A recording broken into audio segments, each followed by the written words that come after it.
Hello, everybody, and welcome to Solo Rolling. I am Adam DeWeese, your usual solo Dungeons & Dragons player. Joined with me, as I have been for the past 2 episodes, by the wonderful Jeremy Fair.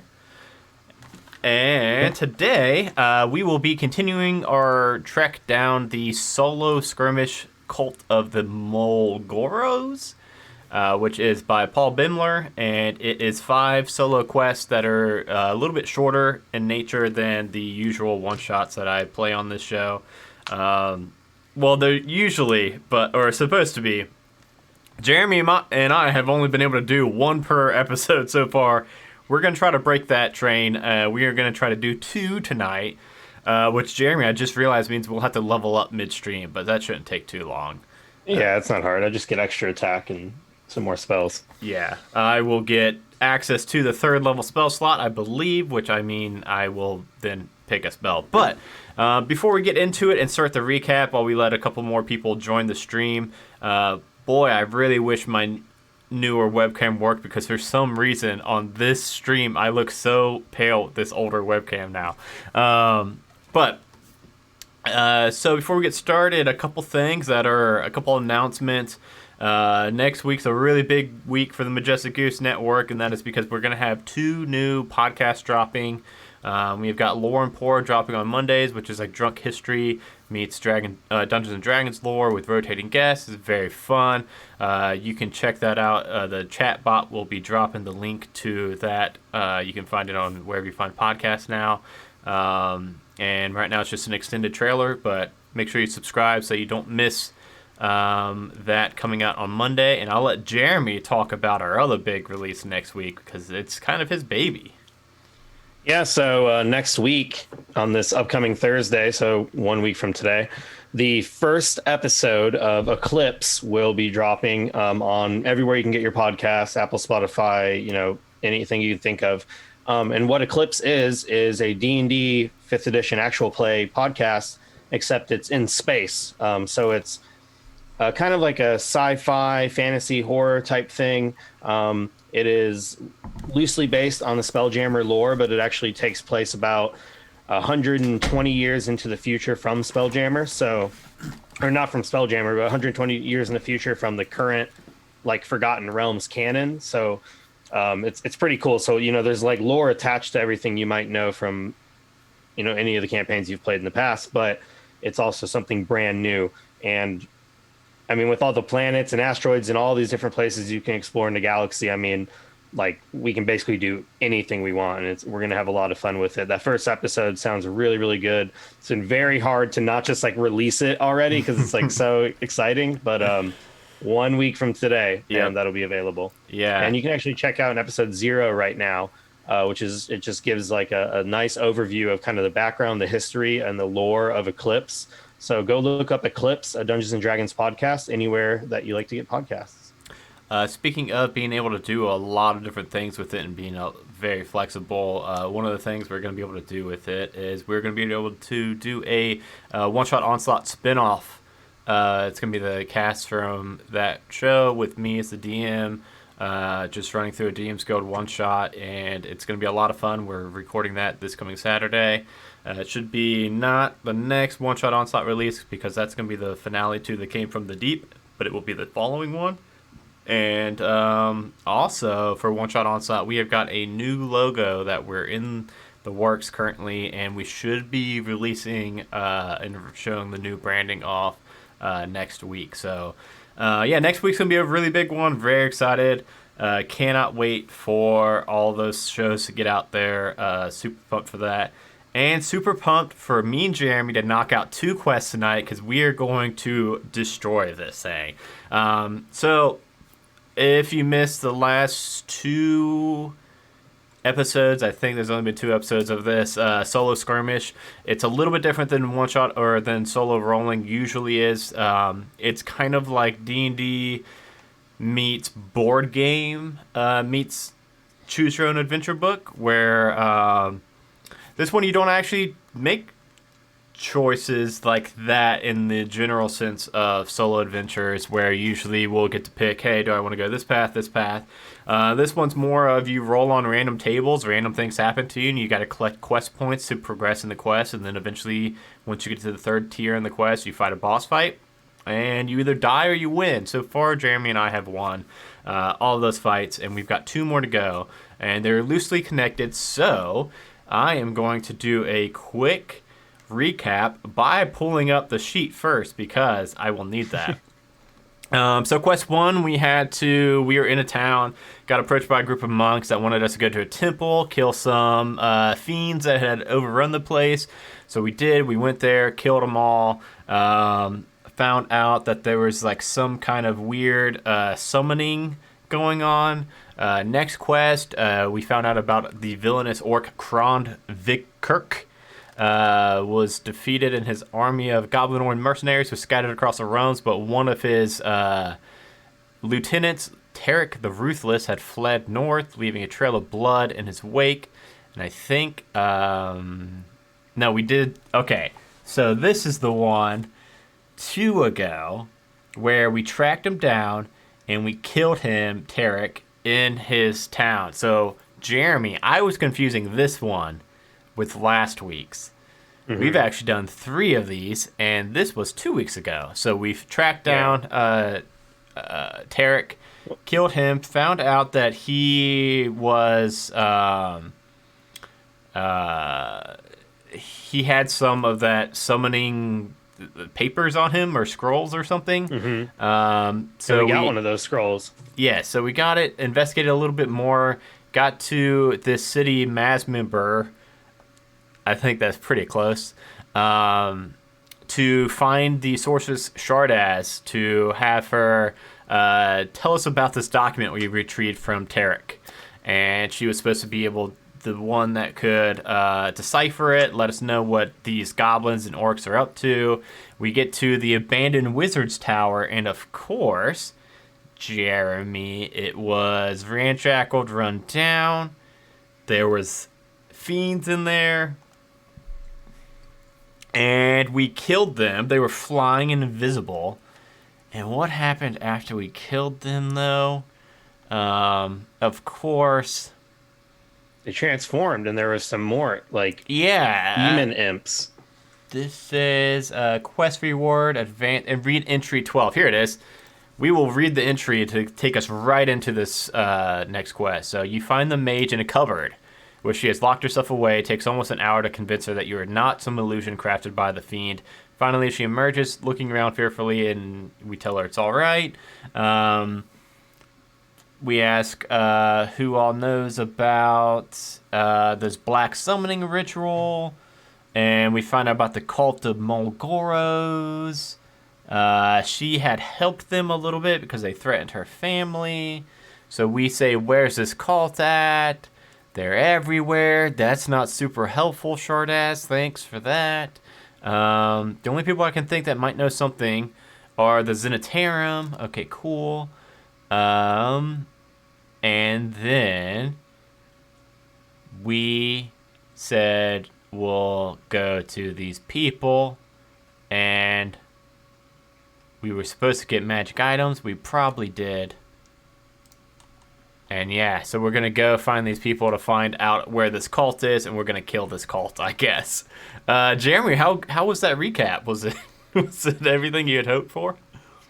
No, but it's probably still better than I could have done. Okay, well, I mean, at least now I know it's happening. Yeah, and with that, we are now on an unwise alliance. And I assume that's only because we're trying to make an alliance with the Zentarum. Shardaz told you that the Zentarum headquarters is in the southwest part of the city. With no definite plan in mind, you set out, determined to get more intelligence on the Cult of Mol'goroz. But at what cost, you wonder? So, you wander towards southwest Mesmerbar, wondering how you will gain access to the Zentarum headquarters, or even if it's possible. Perhaps you won't need to. The Black Hand presence is strong in Mesmerbar. Maybe they will contact you first. Indeed, something tells you that you are already being watched. So, Of course, Jeremy, you probably remember exactly how this works. We both roll a d20 on the locations table for. We've walked this far, and for what? At what cost? Let's see what cost. I did not roll that right.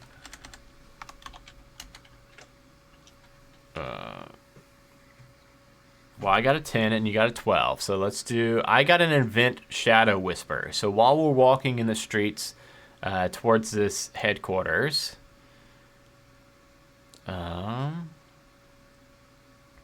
somehow, rumors of your missions have spread throughout the Unseed networks. That was really fast, because I feel like we just left that tower. You need to shake any tales you might have picked up. Make a athletics, stealth, or charisma deception check. So athletics, stealth, or deception. DC 14 plus threat. If you fail, deduct 7 from the encounter phase roll. I think this one might just be me. So let me... it might have to be in athletics. My short stubby dwarf legs are going to go athletics. Because I got a +3. Whoa. Perhaps we should stop shouting about our victories. Everyone seems to know we're always coming. Don't worry, I can run really fast. I'm like trying to hoof it. Oh, you're right. Let's just be quiet now. Perhaps one of those little creatures got away and told them we were here. Well, now we will add or subtract 7 when we get to the encounter phase because I rolled so poorly with that +3. And then you got a 12 on your roll. Mm-hmm. Which, of course, is... 12 is the touched by the black hand. Oof. Touched by the black hand. You feel something, just the faintest brush on the leg of your breeches. But when you look around, Krivashev, you see no one. Fearing that you have been pickpocketed, you quickly check your belongings, but instead you find a note in your pants pocket. You think yourself stealthy, friend, but we know what you seek. The black hand sees all. Be careful what you wish for. Make a wisdom saving throw, DC 12 plus 1, so 13. If you succeed, you have advantage on the contested stealth check at the start of the next encounter phase. These Zentarim know nothing. I'm not trying to be stealthy. And I just throw it on the ground. They don't know us at all. Natural 1. You're right. You're not trying to be stealthy. That means you will have disadvantage on that stealth check. Boy, Jeremy, I feel like we usually start off a little bit better than this. For my next roll, I got a 14. Yeah, we didn't even just instantly get the victory point or whatever this time. Yeah, usually we're just like, oh, cool, we got all the quest points. You find some... It still takes us 2 hours. So, yeah, somehow. You find something useful, roll once on the useful items table. So I get, I just see, like, in the rubble, oh, look, a healer's kit in this pile of trash. Oh, it's because that's what we need. It's gotta be good luck, right? I guess so. I mean, is it even still functionable? We'll find out as soon as we get stabbed or fall in a hole. Your turn to roll in that table. And let's just, hopefully we find just one quest point. Just one. Only one. I don't want more. Okay, and a 14. I just got that one. You want to roll the second time? 18. Ooh, Bane. Thronging crowd. The area you're in is rather busy. It is quite hard getting through the press of people. Make a dexterity or intelligence check, DC 12. If you fail, lose a quest point. If you succeed, gain a quest point. Strength or intelligence? Dexterity or intelligence. Dexterity or intelligence. Okay. Come on, 12. Oh, yeah. Nice. Kriva Chef does good enough. Oh, good job walking through those people, Kriv. My mother always said I was good enough. That brings us to phase 2, which, of course, is the encounter phase. Make one roll. You usually do the first encounter phase roll, so why don't you go ahead and roll a d20. Rivashev will go first. And Ha! so that's 4 minus 7. I'm not scared of Black Hand. Oh shit. 3 Zentarum foot soldiers. I say that. I still say that. And then they show up. Here, if you want to get this map set up for us, everybody, we will get probably pretty hurt in this combat. Clancy, come here. Help us set up the map. Oh, we didn't even get a follower right away. Well, shouldn't have fired Alfred or whatever his name was. Yeah, probably was. Nah, actually, that guy sucked. Yeah. I just realized that I could probably have some. Is it this town-looking one? Yes. Cool. Okay. All right, and our special event is Morsember Streets. Rooftop spotters. Your enemy has allies watching you from the roof. You are unable to hide while in combat, and you have disadvantage on stealth. Buildings grant half cover as well, and humanoid enemies will shoot from cover when able. So basically, we can't hide, and they have advantage against us. Whoa. That is not That's good.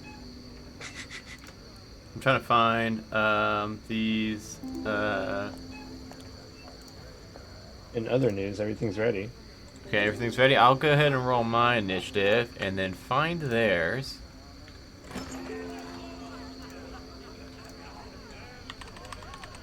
Oh, not Don't we have too to bad. roll a thing that we always forget to roll? Or is that what we just did? That is, we need to remember that at the bottom, that thing at the bottom, and we need to remember after the hero phase, I think it is, there's a threat phase that we always forget. Okay. Roger. I cannot find the stat block for these anywhere. I don't know if that is an official stat block or if it must be in the document. So let me scroll down and find those. Probably has a link, right? I probably was, and I just missed it. Seen a bunch of sidekicks. Here we are. Okay, so they have got +2. Whoa, Jeremy, I hope you get a way higher. You got an 18. No, that was them. Oh. I got a 12. And it's just It's just initiative? Yes. Okay. 7. Oh my goodness. Krivashev, not here to win the race, he's here to kill them all before they finish. And they are 14 blocks away from us, so probably down at the end of this alley. They've got longbows. Oh, baby. This is gonna And they have advantage on us with those longbows because they're on the roof. Oh, they're on rooftops? Well, not all of them, but it says buildings grant half cover to all humanoid, and humanoid enemies will shoot from cover. Oh, never mind. Or, I don't know. If I zoom in, it messes up the overlay. Yeah, you have enemy has allies watching you from the roof. You are unable to take the hide action, and you have disadvantage on stealth. Buildings grant half cover to all humanoids, and enemies will shoot from cover when able. Okay. So it just means your enemies will try to hide around the corners and stuff. Cool. I was thinking we're gonna get sniped out from the roofs by like random NPCs we can't attack. Yeah, that would have sucked.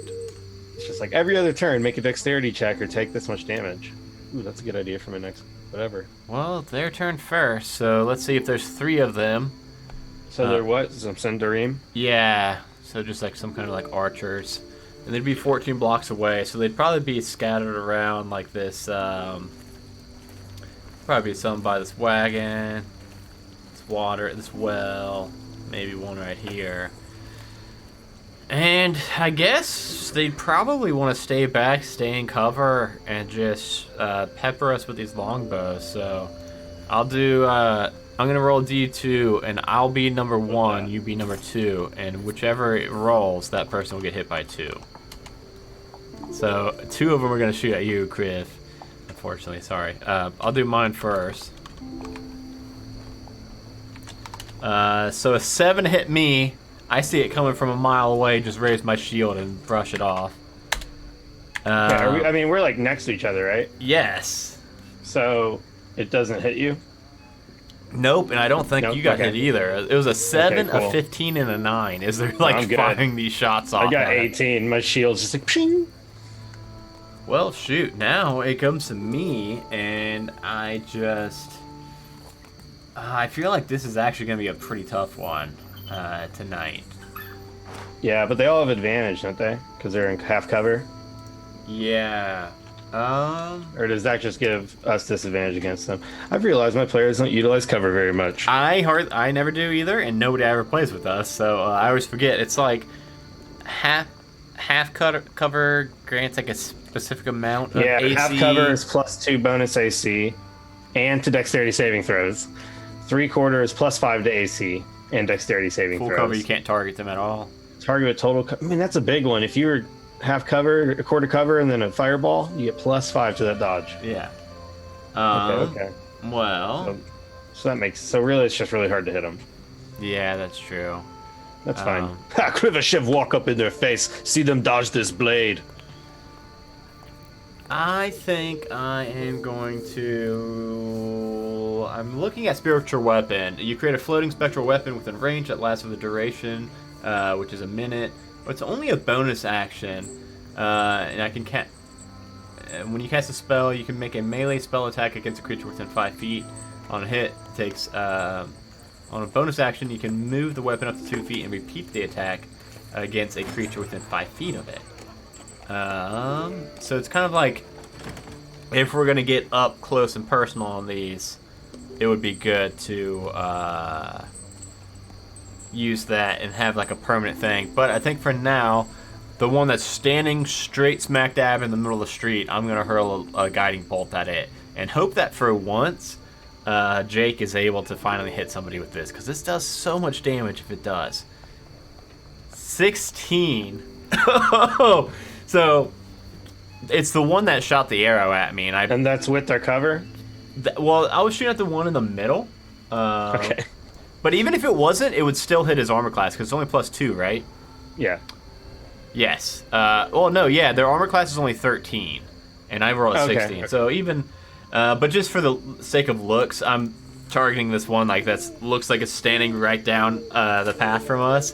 Mm-hmm. And as soon as I knock the arrow out, I don't even know if I've ever described what Jake's guiding bolt looks like, but it's a really cliche. I conjure up like a blinding white ball of light and underhand softball pitch it right at this guy's head for 14 radiant damage, and he's only got 16 HP. So he's looking pretty bad, reeling in pain, and he's lit up like a Christmas tree, granting advantage on whoever attacks him next. And then we go to you, Kriv. All right. Well, I don't think Kriv has a lot of ranged attacks, so Kriv is just going to go and start running forward. I'm gonna dash. I'm gonna move the full 60 feet. Okay. Is that And only then, 60? Is that 60 feet? Wait. No, it's right here. Cool. So I'm run way up. Well, actually, I'm gonna do it to right here, only because that protects me from one guy. That puts me, around the corner, at least away from one guy. Cool. So I'm out of this guy's range, but I guess these two have a pretty good shot at me still. So that's it, because I realized we can't hide, but I mean we could be behind something and be out of their line of sight. Right. Yeah. Well, I mean that one's already looking so bad that it's their turn now. Mm-hmm. I think the one that just got hit. What do you think he would do? He probably Well, he was going to take cover since that's like their thing. Yeah, maybe. So he'd probably take cover behind the well. Yeah, try to dip down in there real quick. And then fire. Yeah, it looks okay. From half cover. Yeah, I'll have him fire at you. Sucker. That makes sense, yeah. Just the angle on it. 16? I don't think... Ping! We both have such... Go ahead, give me all your arrows. I'll sell them. Oh, shit. One is going to hit us. And it's going to go for... you, Kriv, the lucky one up front being boastful. Okay. So, it will be for... max damage, 10 points. How's Kriv's HP looking, by the way? Pretty good. I mean, we're way up there, so... Yeah, I'm 35. I took 10? 10 damage? Yeah. Well, now I'm at... I went from 36 to 26. Okay, so we're pretty close in HP. I had 35. Yeah. It's my turn now. Okay. I'm going to run up as far as I can. I think... do dwarves only have 25 speed? I sure as shit do. And then I am going to... I really want to get one out so that we're just done with it. And to do that, I am going to use my trusty light crossbow, aim it right at the one that I've already hit. Mm-hmm. So I'll have advantage on him. Even though he's ducked behind a well, he's giving off enough light I can see just the tip of his head, which is all I need. If I can... Yes, even with the cover, that 16 will hit, and I think he's dead no matter what. 5 points of damage. So that one, like I said, all I can see is the top of his head, and it's glowing from my guiding bolt as it hits it and pins it to the wall behind him. Pretty gruesome, but you're up now, Kriv. All right. So he's just dead? That one's dead, yes. This one? So we're killing these guys. Which one's dead? The one that hid? Yeah, this one. Okay. Dead. He's gone now. So I'm going to run around this corner, turn right where this guy is. How'd you turn him so fast? There's a little wheel thing. And I'm going to just go surprise and hit him with my my maul. It's gonna be plus what's strength, so plus 4. 17 to hit. Yep, that's gonna do it. Yep. And then I'm gonna divine smite. So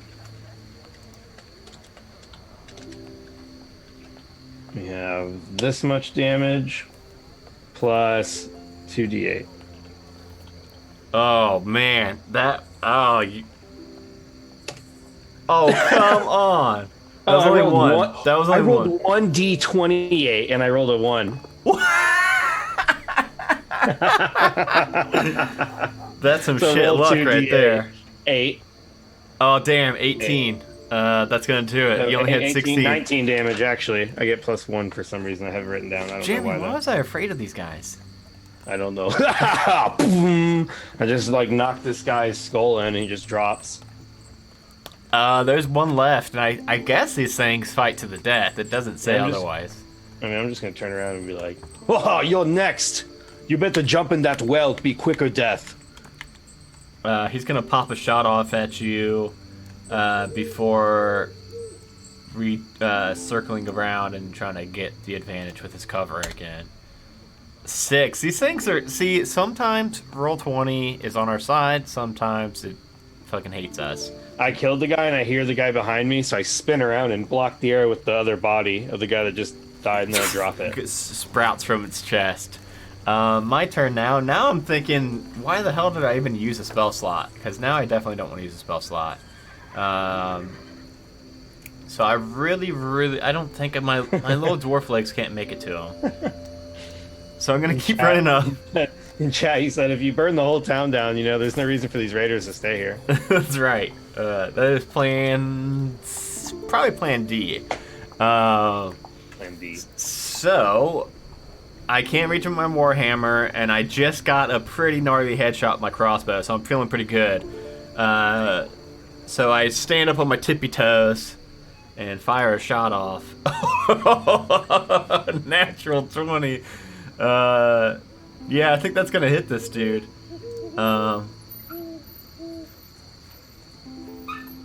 So that is a total of 6 plus 9, 15 damage, Jeremy. It's got 1 health left. It's again tippy toe. He's got that dead body that's pinned to the wall right behind him, and I just hit him. Pinned him pretty hard. He's pinned to the wall. Yeah, he's pinned to the wall now, stuck. But I guess slightly still alive. It's your turn, Crib, to go finish him off. All right. I'm just gonna walk up and it'd be really silly if I missed. 7. What were you doing?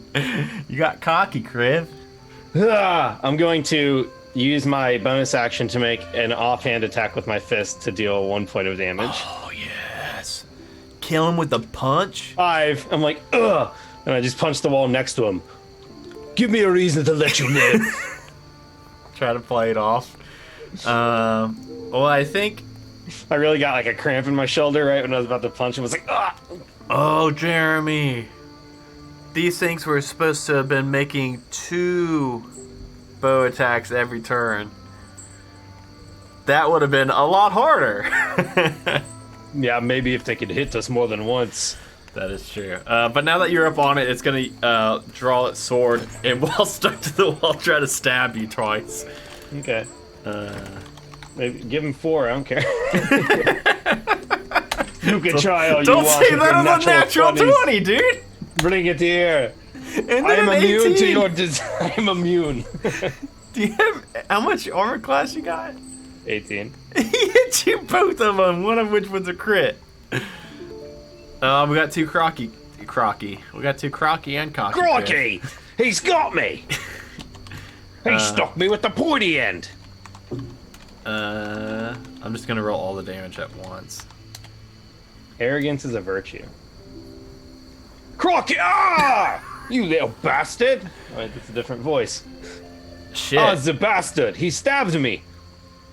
It's my turn now. I'm gonna run up. At the end of this, I'll get you, Crib. I'll heal you after this. Right after I no-scope this fool. And I'm gonna fucking try to... I'm loving this crossbow tonight. I've been doing pretty well with it. Not now. Wow. Are we really not gonna be able to hit this guy? You got a 16. Or no, you rolled a 7. I rolled a 7, I thought that yes. was the damage. Yeah. He's just like dodging the arrows. While he's pinned to the wall. Oh, shit. Alright, your turn, Crib. Alright. I'm just going to try to put him out of his misery. Come on. It's only a 13. Natural 1. Punch him. Punch him really Natural good. 1. Fine, I've had enough of this. I'm going to punch you to death. Oh my god, that's all we needed. Jeez. Cheating. Why won't you die? Why? Oh, never mind. I think he's dead now. I think I shook him to death. Oh, good job, Criff. Here, Right, you unarmed don't look strike so him good. for 1 damage. Well, 1 plus strength, so 3 damage. Ugh. Just uppercut him. He's dead.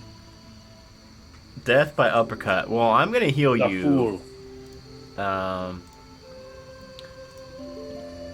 Yeah. So the way this works is next will be the hero phase. Oh wait. Yes. So we can do anything we want right now as far as like I can heal you. We could drink potions. I think we've got a few potions actually.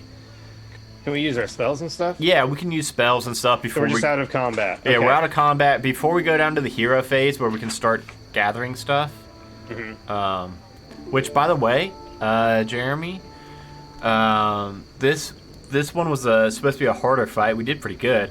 We do get a 1d12. Wow, 1 times 10. We got 10 gold off these fools. So that's not very good. But All right, we also got a quest point, Jeremy. Oh, okay. That's So to go down How much to did you heal me for? Let's see. I will do just a lay on hands for now, and then I think we can do a short rest if we need to. So let me. D&D Beyond's, when it's minimized, it's a lot harder to navigate. Cure wounds. Oh, and it's actually I get like pluses. So not 11. 8 plus 3, 11 healing. All right, I'm gonna lay on hands on myself for 8 or 7. Yeah, Danny, we've had a lot of 1s tonight and a lot of 20s. After you heal me, I'm like, oh, I'm gonna heal myself for 7 more. Okay. Well, now we go to the hero phase. And, of course, in the hero phase, we each get to pick 2 things. We're good on quest points, Jeremy, so we can just kind of do whatever we want here. We can buy and sell. We can search. Recruit. We don't have a buddy yet. We can recruit a buddy. Let's recruit. Perhaps Sahala's around here somewhere. Yeah, she's usually carrying us. Let me see what we need to do for recruit, like if we gotta pay or anything. It's harder to be cocky when there's no one else killing for me. So, if you do not encounter a sidekick as a result of rolling on the location table, then the party can recruit a sidekick by spending 100 gold. We can buy the whole town. We'll buy 12. It says, but first you must make an investigation, perception, or persuasion check to locate one. Oh, no. So we even have to find one. Oh, and if Perception? we roll... what's that? Perception? We can do perception, persuasion, or investigation. I can get +3 for perception. And you'll just need to get a 9 if you want to do that. All right. I focus in my mind's eye. 23. Oh my god, so many 1s and 20s. Let me see where they're at. Well, Oh, look, Sahala. you get to pick, Jeremy. Ricklin, Sahala, Shauna, or Zani. Should we Absolutely not Shauna. No, Shauna fucking sucks. I think Sahala was the one that was doing super good. Sahala's awesome. Yeah. What were the other options? Yeah. Ricklin and Zani. Let's see what Zani's got. Zani looks pretty good, but I removed 100 gold too, by the way. And a short bow.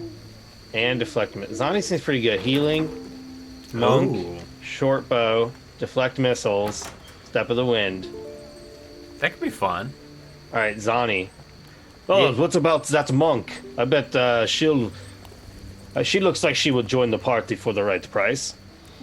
All right, yeah, let's go throw 100 gold at her and tell her let's go take down a whole spy settlement. Shut up and take my money. I'm gonna throw it at her. For some reason, she just agrees to pause. New party member acquired. Zani will remember that. So we don't need to gather information. I think I'm going to maybe take a short rest and a search.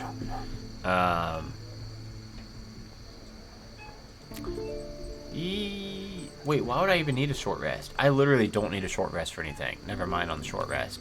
Yes, and we just spent all our healing things, so why would we do that? Yes. Otherwise, we shouldn't spend our healing things. I will do a search. I guess. Search. Oh, look, I found a... You're gonna find Sahala. I get to roll once on the useful items table.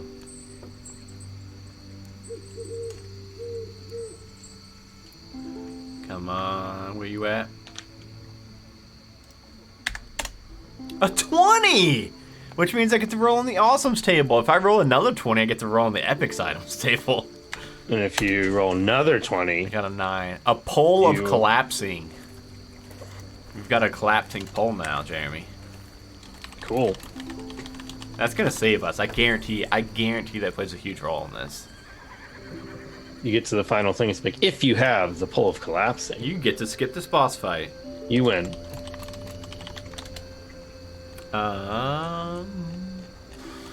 Okay, what are you gonna do for your last move? Are you gonna do a search too? Yeah, I'm gonna do a search. Well, shit, I don't know what I'm gonna do for my last one then. You just roll a straight d20? Yep. 19. Whoa, you get to roll on the useful items table. 9.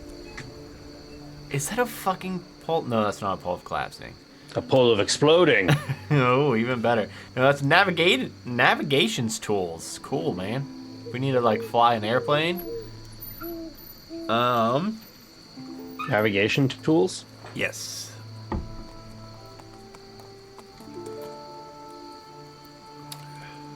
Does not seem as rare as your pole you found. It's not. It's literally a compass. I found a compass. I'm just looking up real quick what scrying and worshipping is. You can spend 50 gold. Roll 2d20 and record the numbers rolled. You can replace any attack roll. I think I'm going to do that. I am going to find a church of Bahamut real quick. Is that the right one we worship? Crib, it's Bahamut, right? Bahamut. Okay, cool. Yes, it's a Bahamut. Cool, just making sure it wasn't the Bahamut one. Yes, not the Bahamen. They're different. Okay. I'm going to go to the good one. And I'm going to spend 50 gold. It's pretty pricey, but then I get to, like, make 2 rolls now and save them for later, which would be kind of cool. I'm going to do that because I've been rolling hit or miss lately. So I'm going to roll. Okay, 16 and a 2. I think I can. Let me see. It says that you can replace any attack roll, saving throw, or ability check made by you or a creature that you can see with one of these. So I can make an enemy use that too, and I can take the 16. Hell yeah, I think that was worth 50 gold.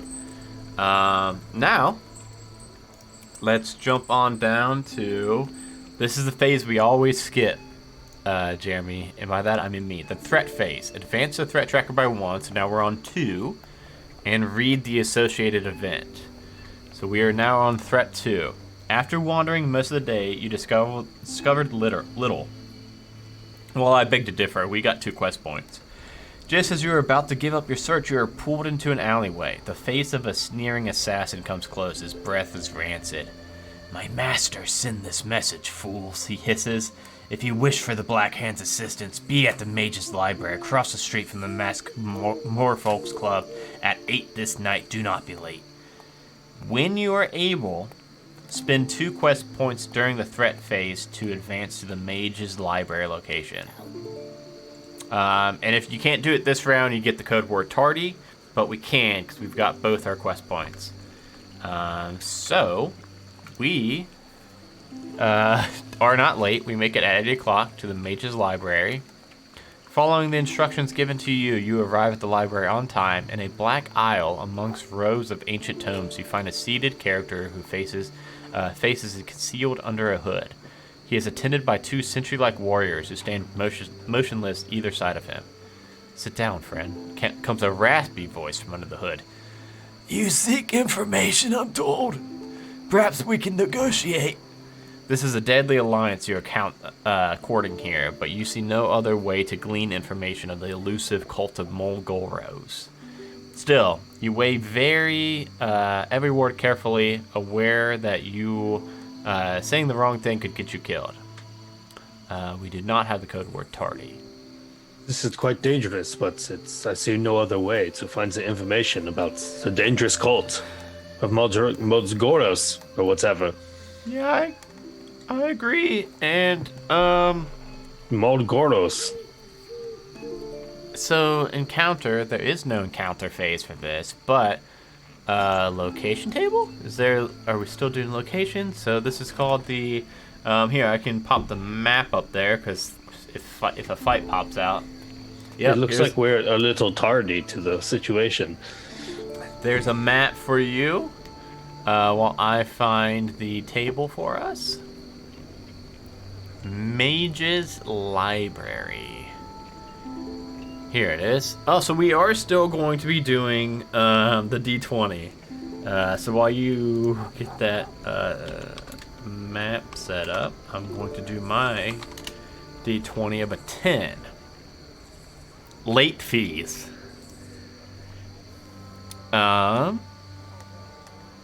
An old wizard who is returning books to the shelves suddenly lays eyes on you.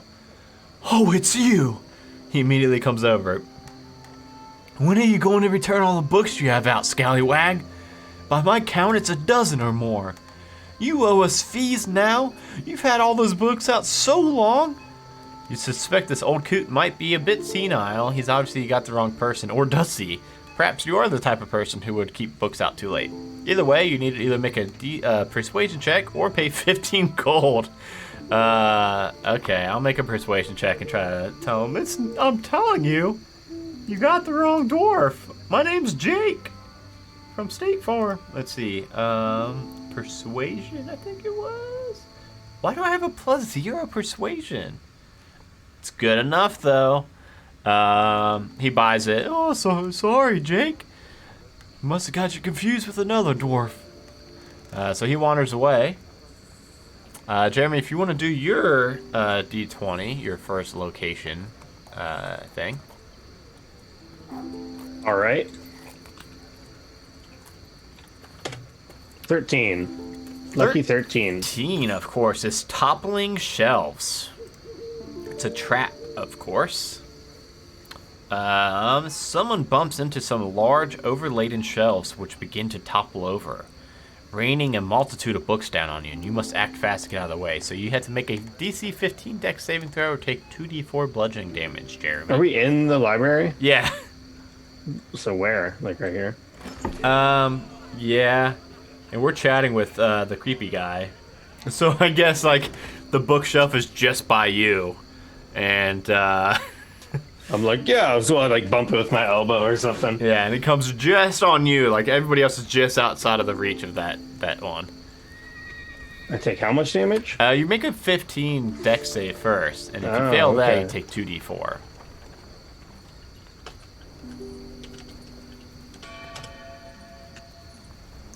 Seven, yes.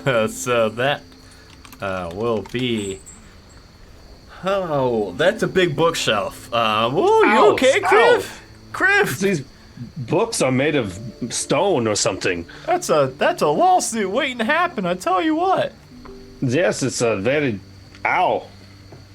You look really hurt, Criff. Now that lawsuit thing has got me thinking. I'm at half. Jeez. Haha, Krivashev still stands. The books cannot stop me. I've defeated them once in elementary school, and I will defeat them again here. Well, this seems like this might be something for you, because it's called Shush. And if I can find it, here it is. An irate mage comes up to our group after this big bookshelf falls on Criv. Keep your voices down, imbeciles. As a matter of fact, if it gets any louder, I'll cast a spell to silence you all. If combat should occur, no spells with a verbal component can be cast by anybody. Oh, shit. I hope I don't have any of those. Alright, your turn for your last roll.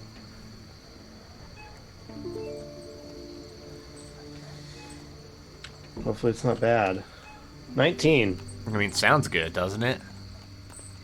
We will see. 19 will be negotiations going south. That doesn't sound good.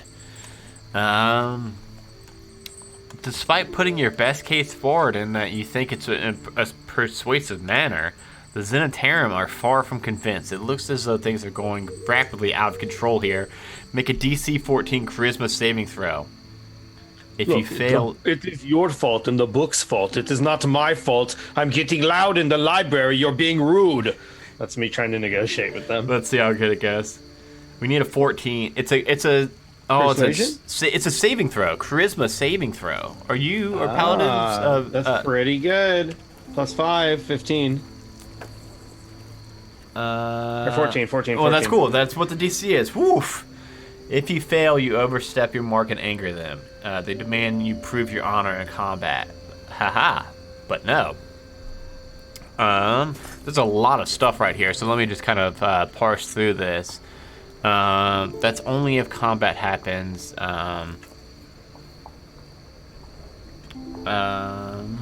Much to the horror of the librarian's mages, See if you can do this. Yeah. This is talking about they can't be surprised. This is how the fight goes if you're defeated. If you win.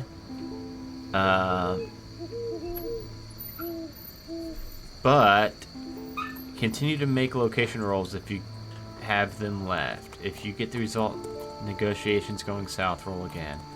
Oh, sorry, Jeremy. I'm just trying to make sure that... Because I see it says make the DC 14 saving throw. If you fail, combat breaks out. And it's got a big, long thing of combat. And I'm trying not to read it all. I'm trying to get to the part where it's like, or if you don't fail, if you win. I don't know if we should go to if you win or... also, if you're victorious as Zenitarum or willing to continue negotiations, understand, however, the Zenitarum confide this as an opportunity. But the truth is, I too wish for the destruction of the Cult of Mol'goroz. So if I let them spread, they may bring doom to all citizens and factions of Faerun. So they want the cult dead too.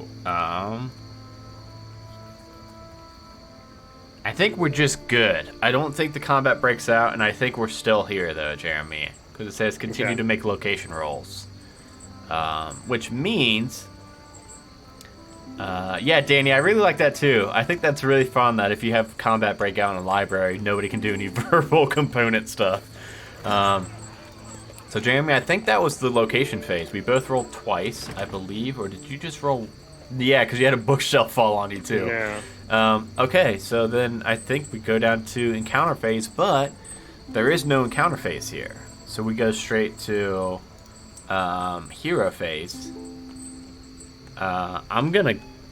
We need quest points to get to location 3. We need... How many quest points do we need? We need spend 2 quest points to advance. We need 2 quest points, Jeremy. So if we both use our hero actions to get quest points, we should be able to... Well, if we got lucky, we'd be able to go to the next step after. Yeah. What do we gotta do? Search? We can kind of come up with how we can make up and roleplay how we want to get these quest points. You just use one of your hero phases to get it? No, so we get a couple different checks we can make. We can make a stealth check, history, investigation, insight, perception, survival, deception, persuasion, intimidation. So we got a pretty broad spectrum of options we can pick from, and then we just justify how we think that helps us advance our... Right now, we're obviously trying to get them to give us information on this cult. So I am going to metagame a little bit and look at my bonuses and see which one. +5. You got a intimidation. I got a +6 medicine. I wish this dude needed some medicine or something. I could give him some cough syrup and then get a quest point. That would be cool. What are you trying first? Intimidate him. Intimidate him? Scare him real good. Yeah, try that. So how about you tell us what we need to know, or I'm going to be breaking a lot more than the books in here. And then I'm going to roll. I'm going to make sure I get a 13. 13. Okay. The DC is we're looking for a 15. Oh, so I'm gonna do an insight check, and what I'm doing is I'm trying to size him up after you say that to him, and I'm gonna see if I can try to gauge how I think we can actually persuade him, since that didn't seem to work. But I got a 12, so I don't know either. What do I know? We're just shit out of luck.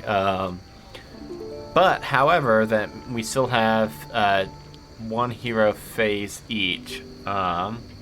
We could both go to the scrying thing and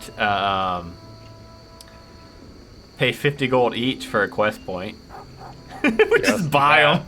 Do that. It's a pay to win. We got so much gold. Hey, we'll be right back, fella. Just hang tight here. We gotta go talk to Baphomet.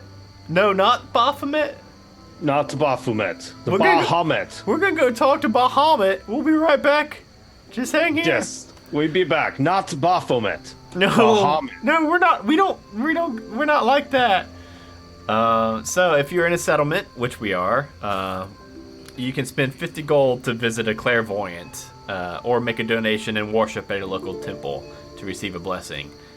You can either simply gain a quest point or to do the foretelling roll. So let's both just get a quest point. I'm gonna just start praying and be like, my body is temple. And I kind of think so. I've always pictured Jake. He just kind of clinged onto Kriv, and Kriv worshipped Bahamut. So Jake did too, to like fit in and look cool. But at the same time, Jake does have powers. So I guess, I guess Bahamut is looking down on Jake a little bit too. But like, I'll like look over at Kriv and see exactly what Kriv's doing, and I'll like mimic it like motion for motion, just do whatever Kriv does. And then we both have to toss 50 gold to them. Yeah, we give it to him, to Bahamut, and then I was like, oh look, there's another scroll in my pocket, and it tells us where the Mol'goroz is hiding. That was why the brass dragons are the best. You buy what you need with metals and golds and other precious materials. And with that, we go down to the threat phase, which the threat is going to advance to 3. If you have the code word Disguise, or you possess a Disguise kit, gain 1 quest point immediately. At the Zenitarum headquarters location, each character only needs to make 1 location roll if they wish. Okay. Well, I think that means that we now have the scroll to go to the Zenitarum headquarters. Which means let's drop right down, and I know we didn't really use that library map a whole lot, but there's the Zenitarum map. I will go ahead and do my first location roll on the Zenitarum. But it says, at the Zenitarum headquarters, each character only needs to make 1 location roll if they wish. Okay. If they wish. Oh, yeah. But we have to make a minimum of 1, right? It's Yes, just saying, each. Yeah. Okay. And Dead Boy's right. Oh, Jeremy, you're really going to hate me. Dead Boy just reminded me that I've got guidance. So technically, like, whenever you do anything, I could just give you guidance, which is a D4 to add to, like, a saving throw or a skill check. Okay. But I will always forget that, I think. Yeah. It's only literally +4. Yeah. Okay, so, But not to, like, the search check or anything, right? I mean, I don't know. It's not a skill check. Yeah, that's true. Yeah, that's a different kind of check, I guess. So, with the intelligence gained from the Zenitarum meeting, no. With the intelligence found in Krivchev's pocket, you depart for the Zenitarum headquarters. So we're gonna leave those guys hanging in the library. I kind of feel bad. We should like stop them. We should. They're kind of rude, anyways. They were, yeah. And that librarian. They didn't tell us anything. You know that a secret file exists within the domicile of one of the senior agents, and you know the location of this domicile. However, it's getting in and out that's going to be the hard part. If you have the code word Disguise, you may add 7 to your encounter phase. We don't have that, because I don't... Oh, wait, it looks like Bahamut wrote something else here. Bring a disguise. What's it say on here? Oh, disguise? No, we don't. Yeah. I mean, it was kind of confusing because it says if you win, you get the code word Disguise. But I think that's like if the combat broke out. But, I mean, you were Charisma. I don't know. We are all the winners here. Yeah. So, I guess let's go ahead and start our location phase rolls. Okay. We could just both do them at the same time, too. 7. So when the Zenitarum... oh, no! my PDF viewer had an error, and it looks like every other page is messed up now. Oh no. So I got a 9, you got a 7. So a 9 is gain Ricklin as a sidekick. Nah, we haven't even used what's this other fool's name? Xander? Xanith? Xanil? The new one? Yeah, who do we got? Zani. Her name is Zani. Sorry, I'm really bad with names. So we don't want Ricklin then, right? No. Okay. So mine's a wash. And then you find a supplies cupboard. Roll once on the useful items table, which is one of the pages that's not working. Let's see if it's working on this one. I've got like 4. No! I keep getting errors that are popping up on my PDF reader. Oh, come on. I'm getting a lot of errors. I think I was scrolling too fast. I'm like lightning over here. Oh, come on. Stop it. Well, Jeremy, if you can find that table and you could roll on it, I think it's pretty far down. What's it called? It's the useful items table. I think it's on like it's. Yeah, it's like find that. 60 or so. The useful items table.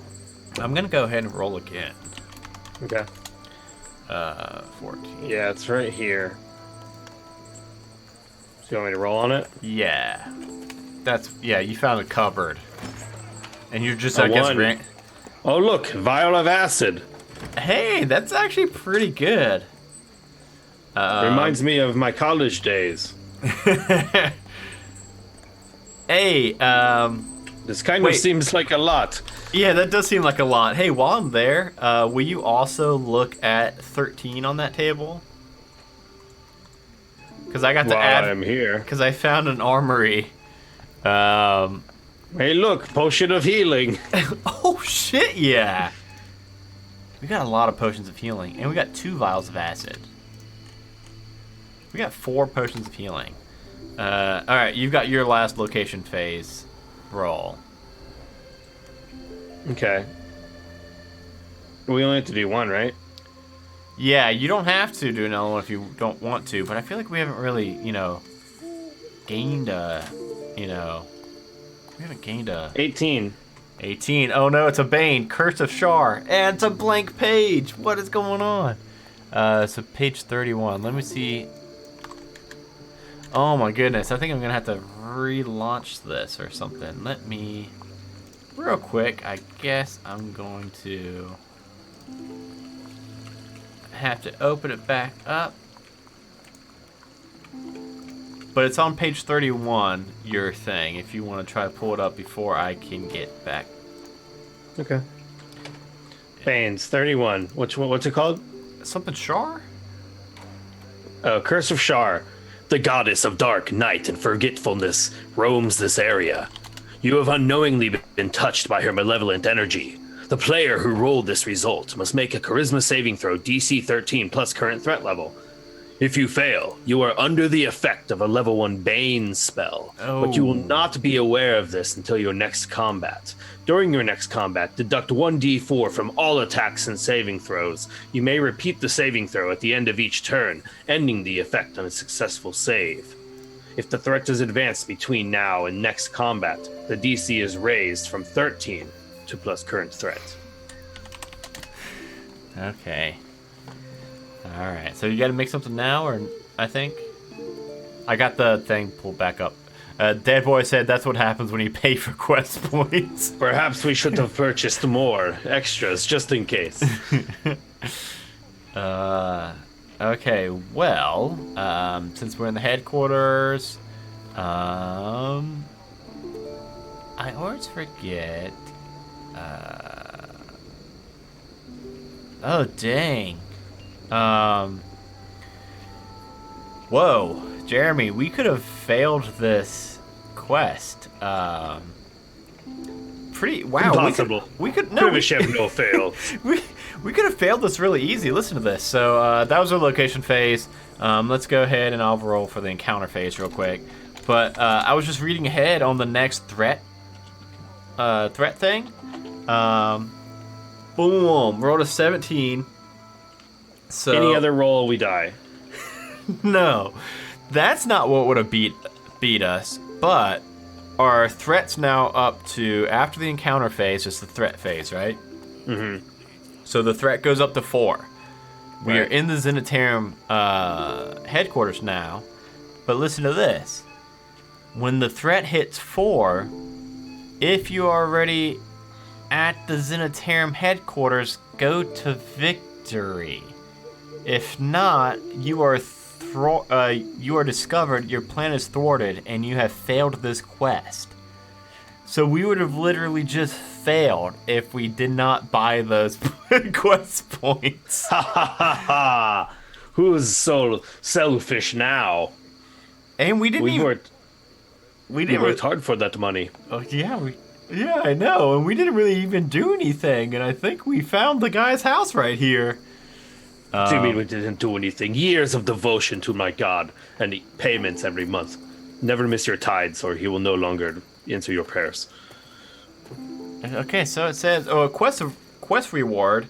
We both get to advance to level 5, and we both get to roll once on the awesome items table. Awesome. And then let me go ahead and roll a d20. All right, I'm there if you want to. Yes, I roll a 10. If you want to talk 10. about that, Eye of the eagle. that sounds pretty badass. Eyes of the eagle. These crystal lenses fit over your eyes, and while wearing them, you have advantage on all perception checks that rely on sight. In conditions of clear visibility, you can make details of extremely distant creatures and objects. So you just have advantage on wisdom checks. Okay, and I look pretty funny Perception with checks. crystal goggles.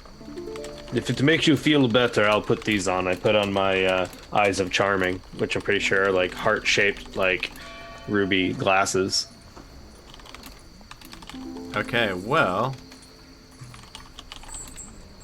So now we're both wearing all this really, really flamboyant jewelry. yes, and it says go to 20. That's weird. Number 20. Pretty easy payments. Yeah, finally, you and you find your way to the room described by the Zenitarum contact you met at the Mage's Library. No, I told you 1,000 times, this is the work of my lord and savior, Bahamut. I have to pause. I don't want to say it wrong. You say it wrong, he'll throw you out, forget you. Rifling through the drawers of papers, you discover a dossier labeled Cult of Mol'goroz. Good thing that they labeled the shit for us. Scanning the documents inside, you finally locate what you're looking for. Has been known to have been courted by vagabonds of all descriptions, most recently the infamous murderer Krond Vikirk. His lieutenants, they have many dealings with this cult, eager as they are to foster alliances with dark and powerful forces. As far as the cult itself goes, little is known about them. However, they have been known to inhabit ancient temples used in the past by dark priests to summon fiends and extraplanar beings. In the Moon Sea, a temple can be found in the southern ruined area of the Zentil Keep, as well as in the catacombs beneath Flan and Woolmaster. In Cormier, one such temple is known to exist near Mazmenberg, in a dwarven ruin about halfway between the town and the dragon-scorched city of Suzale on the Sword Coast. This is all the information you need. Quickly, you escape the Zenitarum hideout, emerging back into the streets of Mazmenberg, and begin formulating a plan how you will find and infiltrate the temple where the Cult of Mol'goroz is hiding. Wow. So, that one seemed to go super fast when we that last one, the last phase. It was suck or fail. Well, no, that's both bad things. That doesn't sound great. Yeah, it was the other one. But now, we have found where this cult is, and it seems like this cult has been all the shitty things that have been happening to us the past 2 months, Jeremy. So I'm looking, it's 8:52. We did that one in about 1 hour, because we started a little bit late and we plugged some stuff at the beginning. What do you think, Jeremy? Should we try to knock out this last one? Sure, let's knock it out. Yeah, I think we could do it. After a short break. Yeah, exactly. That's what I was thinking too. So let's let me get scrolled on up to the next It's quest. in the late night tonight at the Majestic Goose Network. Yeah, we're partying, you guys. We're going to Quest 5, and guess what? We will have a better recap for you. You thought it was over. We're only halfway. Yeah, that's right. That's good news. We will be right back, everybody. Enjoy some ads. In a world where adventure awaits and danger lurks around every corner, an unlikely group of friends find themselves on the path to becoming heroes. But school will only get them halfway. Merlin, the human warlock barber guy. Oh god, no, I gotta buff his butt! No! Can I refuse business? Ubo, the turtle artificer. Well, it doesn't work yet, but I'm working on it. Ultrex, the discarded warforged paladin. I don't eat or sleep or wear clothes, so I just sit in the corner and wait. And Clyde, the Goliath barbarian in skinny jeans. They're called skinny pelts, okay? Find us on iTunes or wherever you download your podcast by searching for Halfway to Heroes.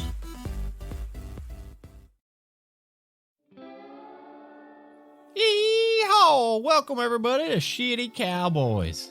What in tarnation is Shitty Cowboys? We're an actual play Dungeons & Dragons bi-weekly Twitch stream and podcast set in the West Hollow setting. That's right, it's Dungeons and Dragons and Cowboys. What else more could you ask for? Follow Sean Marston and Jambalaya Pendergrass as they travel across West Hollow and get into some cowboy trouble. Find us on Twitch at twitch.tv/OneShotOnslaught every other Saturday at 6 p.m. Eastern Standard Time and every other Wednesday wherever you get your podcast. Now go on, get to subscribing.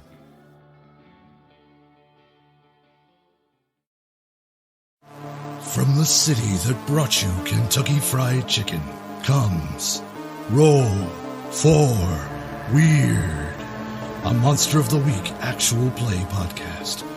Join Philbert Fogel, Doomsday Prepper, and Expert.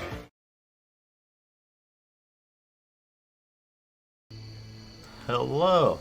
I came back early because A, I need to level up my character to level 5, and B, we got a lot of stuff happening on the Majestic Goose Network, so I wanted to kind of talk about some stuff while also leveling my character up. So first off, level 5, I get access to level 3 spells, which is pretty dang cool. If I could find out how to level up my character. There we go. So yeah, if you haven't yet, please head over to iTunes or Apple Podcasts or Spotify, wherever you download your podcasts, and please search for Laurenpour and Eclipse, a Dungeons and Dragons 5e podcast. Search for both those shows and subscribe to both of those, and download the episode zeros right now. They're trailers and prologues, because the first 1 to 3 weeks for a new podcast, it can make or break your show. It really can. It can really send your so for instance, Eclipse, the prologue, like the episode 0 little 2-minute prologue we've got up for it, had like 60 downloads, and it got us to near the top 100 on Apple iTunes or Apple Podcasts, because the first 3 weeks or so of a podcast, it makes it way easier to track and to trend and to hit that new and noteworthy section on Apple Podcasts, which if you hit into there, you get a lot of eyes on your shows. It's very, very important, and reviews and ratings help with that. So go check out both those shows, Eclipse and Laurenpour. Laurenpour is like drunk Dungeons and Dragons history, where I bring on a guest and they don't even find out their topic until 30 minutes prior, and we drink, and then I give them a topic, and then 30 minutes later we hit record and we act like they are the absolute authority on the topic, and whatever they say goes. We've got 4 episodes recorded and edited and up on our Patreon right now. Episode 1 officially goes live Monday on the public feed, and it's Illithid with my oldest brother Sean, who this was kind of his idea for this show, and it is absolutely hilarious. I re-listened to it today, and I was busting out laughing. And then Eclipse is, we've got 2 episodes recorded, and I've listened to the first one. Jeremy actually edited it, and holy cow, it is superb, like production quality. Sound effects throughout. It's like a space drama thriller, sci-fi adventure with it's amazing. I already, as soon as we ended recording, I could not wait till the next recording session next week. And wow, I just realized, Jeremy, that's gonna go live in 1 week. And it's also going to be recording night, launch day. Every time. So that's pretty exciting. Oh yeah, it's always going to be recording day on the same day as launch day. That's cool. So yeah, seriously, we could really, really use your guys' help by subscribing, and go ahead and download both of those things, both of those trailers / prologues. Yeah, I put that Eclipse link in the chat. If you guys want to just click that link, it's really quick. It's right there. Yeah, and then the Lore and Pour one is right here. And Jeremy, I am leveling up to level 5 right now. I actually don't have to pick anything except my spells. Nice. You will get your second attack finally, so now you can... Yeah, I have extra attack, and I got some more spells. So I just need to choose one spell. I only need to pick one also, but the level 3 spell? I could just pick Revivify. Oh no, I've always got Revivify. I could pick Mass Healing Word. That could be good. Yeah, I'm gonna go with Lesser Restoration. Oh, Animate Dead, Jeremy, can get us a little... If our follower dies, I can get him back.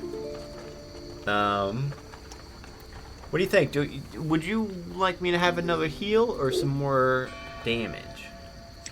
It's a tough one, right? Yeah, no, just go with damage. We got all the healing potions and stuff, and we're at the end. So we're either gonna win or we won't. I don't even think I've got I'm more ready to go then. Cool. I don't think I actually have... Oh, and we gain health, Oh, yeah. Spirit Guardians is what I got. Ooh, that's an amazing choice. Yes. One of the best spells in the game, especially for a cleric. Cool. So, with all of that, I think we're ready to take down a cult. Which I am very excited for. I don't want to risk rolling it, so I'm just going to take the average. How about that? Yeah, I just use, the health that bumps me up automatically on the average. Half plus 1. Yeah. Okay, cool. Well, that means that we are ready to rock and roll. So, Mol'goroz Wakes. Following the map that we discovered in Kriv's pocket, you make your way toward the dwarven rune that sits halfway between Marzenber, I hate saying that city name, and the rune city of Suzail. If the information you found in the pocket is true, then a temple of a powerful devil, Mol'goroz, is hidden within its depths. Your one and only aim is to put an end to the Cult of Mol'goroz and their nefarious dealings with this underworld. But a horrible foreboding tells you that you may already be too late. No, we're good. Alright. Location 1 is the forest. We need 2 quest points, Jeremy. The cool woods, serene and quiet, give you an uneasy feeling as you navigate your way toward the rune where Alright, my cat almost knocked over a candle, so I'm back. You probably didn't hear any. I didn't realize you were gone. Just took off like 1 second because my cat was going to knock over a candle. Okay, pretty much we're walking in the woods, heading there, and it's getting creepy, and I'm going to find us some good tabletop audio woods if you want to make your location roll. And we only need 2 quest points, and I rolled a 5. Yeah, sorry, I'm all about all for the show, but lit candle would have been bad. By the way, can you all even hear the sound effects we're playing? Because sometimes it's kind of hit or miss. I'm playing Night Forest ambience now. I got a 7. And I got a 5, which is so we're in the forest. So a 5 is abandoned campsite. A 7 is you get to roll twice on the mundane items table. And while you do that, we come across an abandoned old campsite. Evidently, travelers have passed through here before. Have they left anything behind? Make a survival or investigation check. Oh, he can't even hear the sound. Oh no! Let me crank it. Well, I mean, our sound he can hear. I say he because Dead Boy. So I was making an assumption. Sorry, but Dead Boy said that they couldn't hear any sound, but. I just cranked it up a little bit, so maybe. So I need to make an investigation or survival. I'm gonna make a survival. 13. Is that good enough? Make a survival 13 check. Choose between 1 quest point or the useful items table. I'm gonna take a quest point, Jeremy. Hope you agree with that. So you're saying I roll twice on the mundane items? Yes, or you do. Okay. So I got a 12 and a 14. And that's gonna be a steel mirror and a flask of oil. Now I made the crickets too loud, Jeremy. I gave the crickets too much power. How about that, Danny? Is that better? Death by crickets. Death by crickets. Giant crickets come at us. I'm sorry, I'm slacking on the map. Okay. Oh yeah, well I haven't given you this map. No, you put a map on the screen. Oh, that's the Zentarium headquarters. That's an old one. There's the forest right there. I just literally never even did anything with it. There you go. Okay. Yeah, we were in and out so fast. I didn't even perceive. We killed all. Maps. We took time and stepped on every single cricket because we found out they were too loud for the audience. No, I changed the soundtrack too. That one was kind of annoying. It was literally just like a cricket, just nonstop. So I got a quest point, Jeremy, by searching through this abandoned campsite, and maybe I find some clues. I find some tracks that it looks like this. Maybe they were even taken captive to the cult, and there's some drag marks. But there's strange signs around. This is what it says in the corner. Oh no! There are all manner of signs and tracks in the forest. Some of which you recognize, and others which you don't. Make a DC 15 survival check. If you are successful, you have advantage. Oh, you have advantage on stealth checks while in this location, and you cannot be surprised. Oh, that's only for us. That's only beneficial to us. That's pretty cool. So I guess... Do we just do that? I guess we just do it like right now. We either have it or we don't. Make the wisdom. You need a DC 15 wisdom. Oh, +7.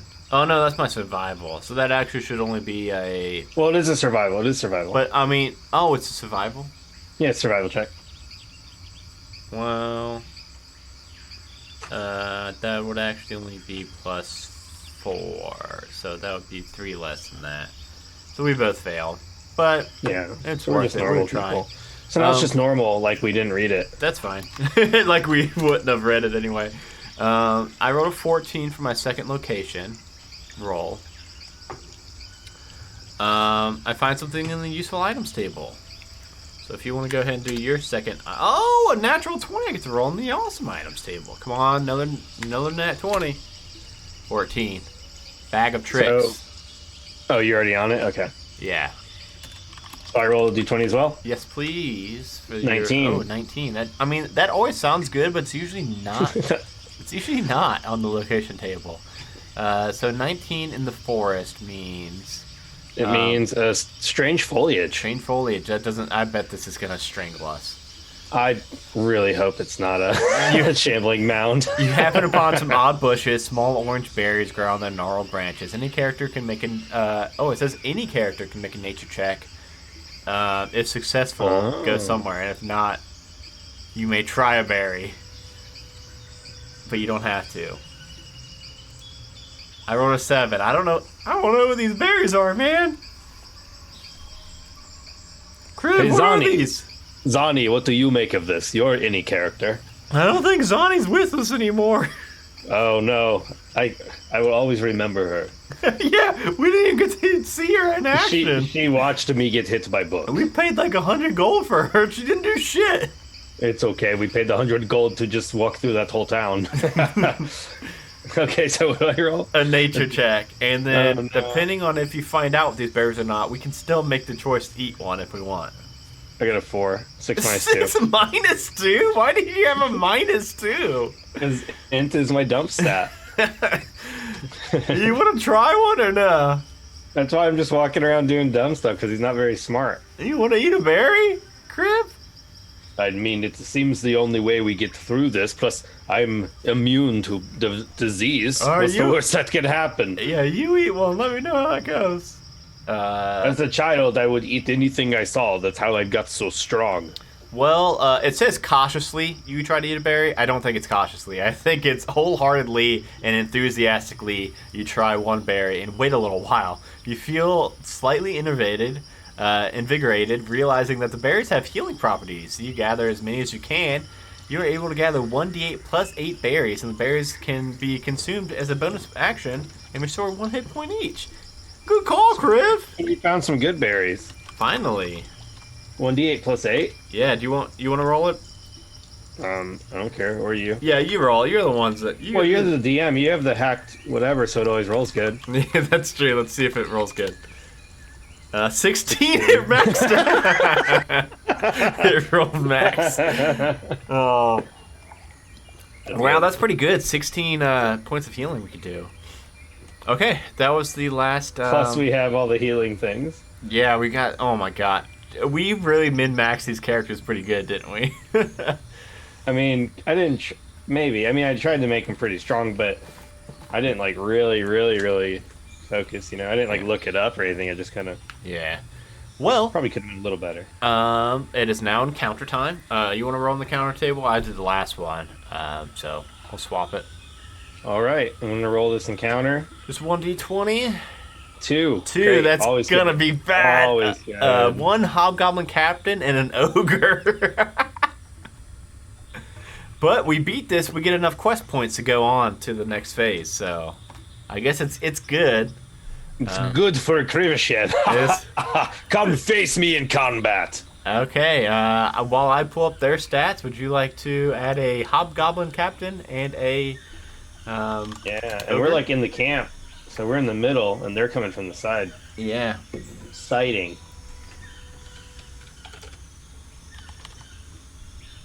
Hobgoblin captain. Yeah, I got it. And... You have the, Oh, you're doing it on D&D Beyond. Yeah, I'll have the stats and be able to roll them straight to the thing. Damn. Well, I have it. 'Cause I have the monster manual on Roll20. Yeah. I literally have both of the actual things. I think I've got everything on D20 or on D&D Beyond except for like 1 to 2 books. Not D20, Roll20. I always say that. I don't have anything on Roll20 except right, so for just, Alien, which hey, so it's just 1 hobgoblin and 1 hobgoblin captain. 1 hobgoblin captain, 1 ogre. Oh, 1 ogre. Gotcha. Yeah, so oof. That's a lot stronger. That is a lot stronger. Yes, I got it pulled up now, just kind of peeking it. Cool. But yeah, Jeremy, we still need to do that Alien stream, man. I bought that on Roll20 for like $50, and I read it, and I really like it, and I really want to play it. And I've been watching Alien, the movie. Oh, definitely. Alien's my favorite series. I know. It's your favorite movie. So it's certainly my favorite horror movie. Yeah, we'll definitely have to get you in on that. Well, I will go ahead and roll my initiative. So everybody keep an eye out for the Alien RPG stream coming probably in a month or 2. We'll see. I don't know. That sounds awesome. We got a lot of... Oh, damn it. I rolled a 7. Ogre gets a 8. Seriously, with a -1. Still beat me. Hobgoblin Captain got a 13.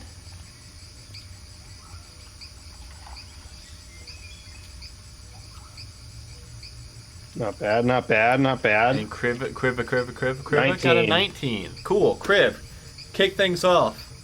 Get him, Kriv! I'll be back here. Yeah, I was like screaming and stuff at him. Come face me in combat! I'm not scared of you. And I'm going to move to right here, and then I'm going to pull up my circlet of blasting. Oh, I've got so many items that I don't remember. And I'm going to cast Scorching Ray. And I do so with a +5 attack bonus. Jeez, get him. What's up, Ned? So that's pretty good. So I get +5 bonus to my already, like my normal spellcasting. We are doing actually very well tonight. So I get 16 to hit. Who are these going after? Are we splitting them? I create 3 rays. I'm going to do 2 at the ogre, 1 at the Hobgoblin Captain. Cool. Did that one go for an ogre or a captain? Oh, do I roll them all separately? Yeah, I think you're supposed to like make 3 separate spell attacks, I believe. There we go. Holy hell! 16, 25, 25? Guess what? Where's the first one go? Well, the first one's going to go for the captain, and then 2 are going towards the ogre. Okay, well, the first one's... wow, that one's the only one that would miss the captain. The captain had a 17 because it's wearing plate mail. Wow. Yeah. So I was hoping you didn't say that. Fair is fair. I was really hoping you didn't say that, Jeremy. But right, that ogre is about to get pretty messed up, luckily. Yeah, hopefully. So I think that's 46, and I don't know if they've got pluses to them or not. Probably. They don't. Oh, well, it's still a ranged attack spell. 19 damage. Oof. Yeah, you can describe what that looks like. He's still alive. Don't okay. Don't want to get ahead of myself and say describe what it looks like. Well, I just pull up that I'm just like, kind of pull my plate armor forward and pull out that necklace that I'm wearing, and it's a circlet of blasting. I'm just saying it's on a necklace, and then I like shoot a Scorching Ray out of it. It's like, and it just, instead of it being 3, since I missed the other one, it's just like a big blast that hits the ogre for 19 damage. Well, that is really cool. And then the hobgoblin, feeling pretty fueled up with you missing your blast on him, is going to, let's see,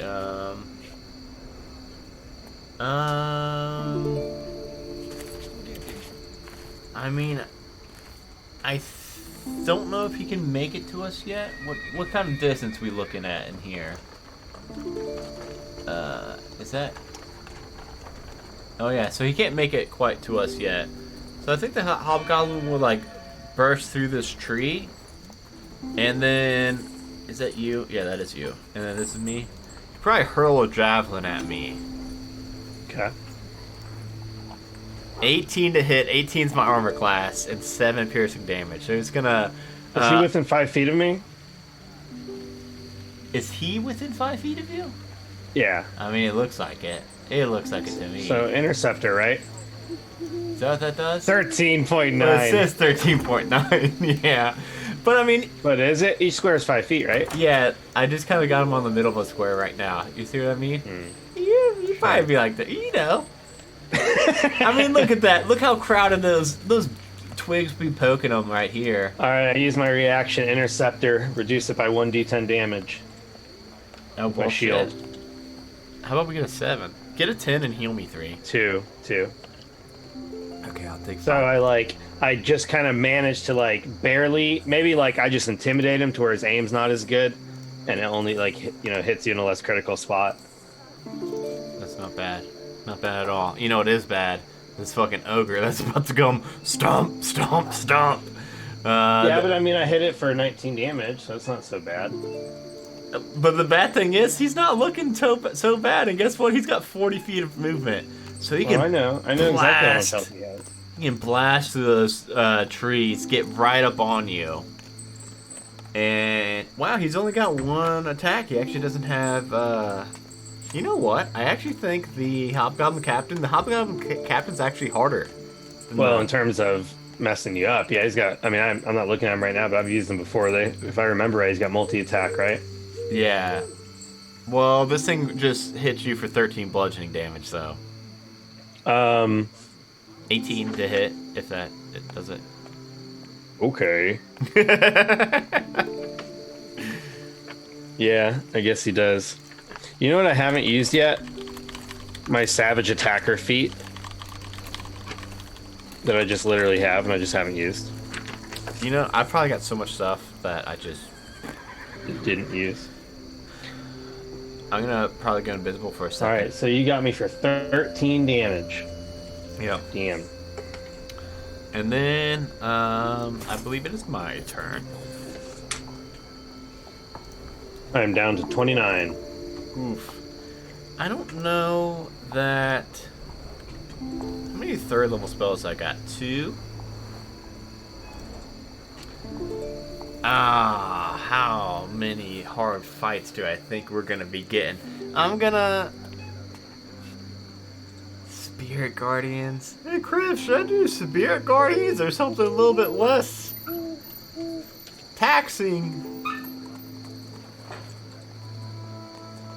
I mean, I don't know, but something would be good about now, as I'm just getting surrounded by them. You're getting beat the hell and back. I'm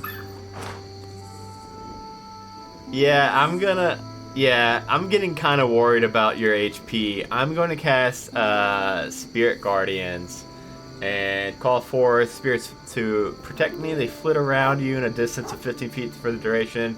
If you're good and neutral, they appear as angelic. When you cast a spell, you can designate any number of creatures you can see to be unaffected. So, Kriv, you are not going to be affected by this. And in fact, Kriv, all of my little spirits look like Kriv's. Because Kriv is my hero. Angelic Krivs. So this is in a 15-foot sphere. So I will have to... is it around me or do I put it somewhere? It's around me. So I'll get a little bit closer so that they're both within the 15-foot sphere. And their speed's going to be halved. And for the first time on a turn, or if they start their turn there... Oh, cool. So they're going to have to do it now and when they start their turn. They make a wisdom saving throw, and on a failed save, they take 3d8 radiant damage. And my saving throw is 15. So do they take half? Or half as much. So real quick, I'm going to have them both make those saves.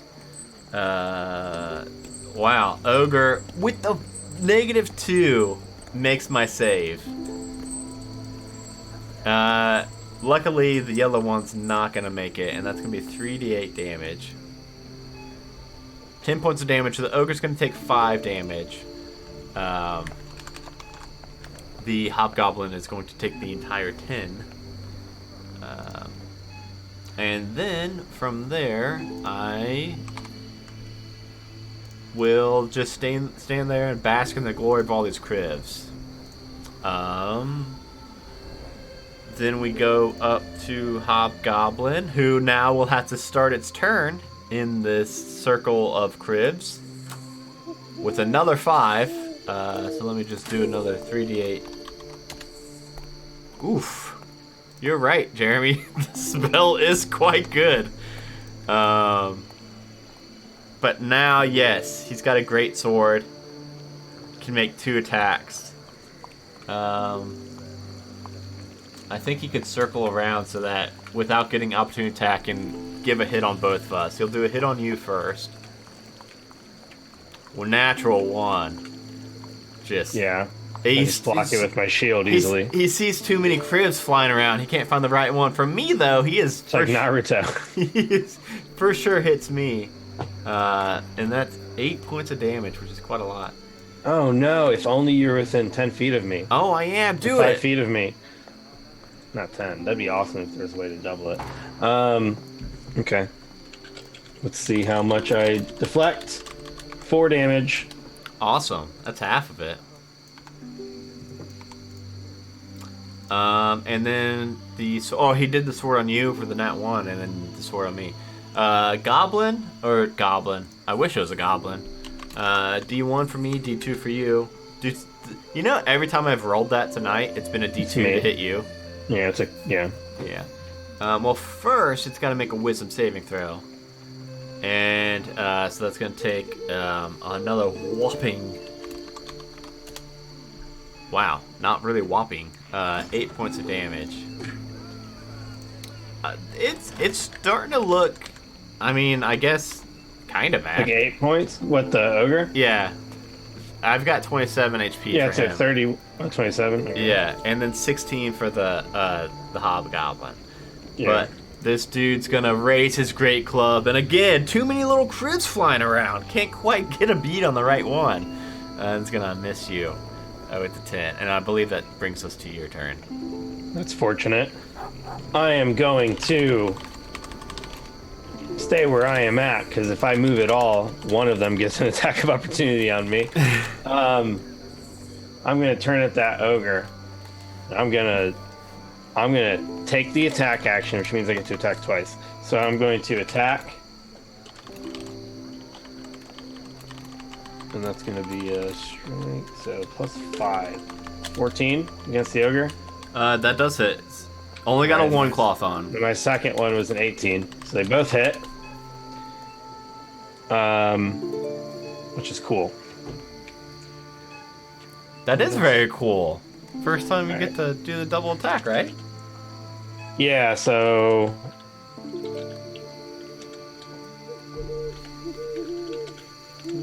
10 plus 3. And I get to do that twice. So I hit him for 8, 9, 10, 11, 12, 13 damage. And then I'm going to... Actually, I'm going to do that again with my Savage Attacker. So I hit him for 17 damage, so I'll take the second roll. 17 damage total? Yeah, 17 he's down to damage. 10, so he's like... And then I'm going to cast Divine Smite. Never mind. I was going to describe him as being pretty hurt, but... He is pretty hurt. Well, I mean...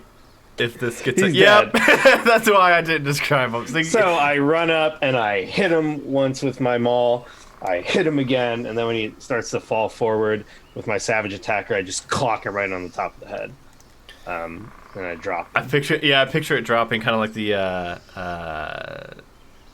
troll in Harry Potter, where after it gets clocked on the head, fucking falls to the ground. Now it's dead. my turn.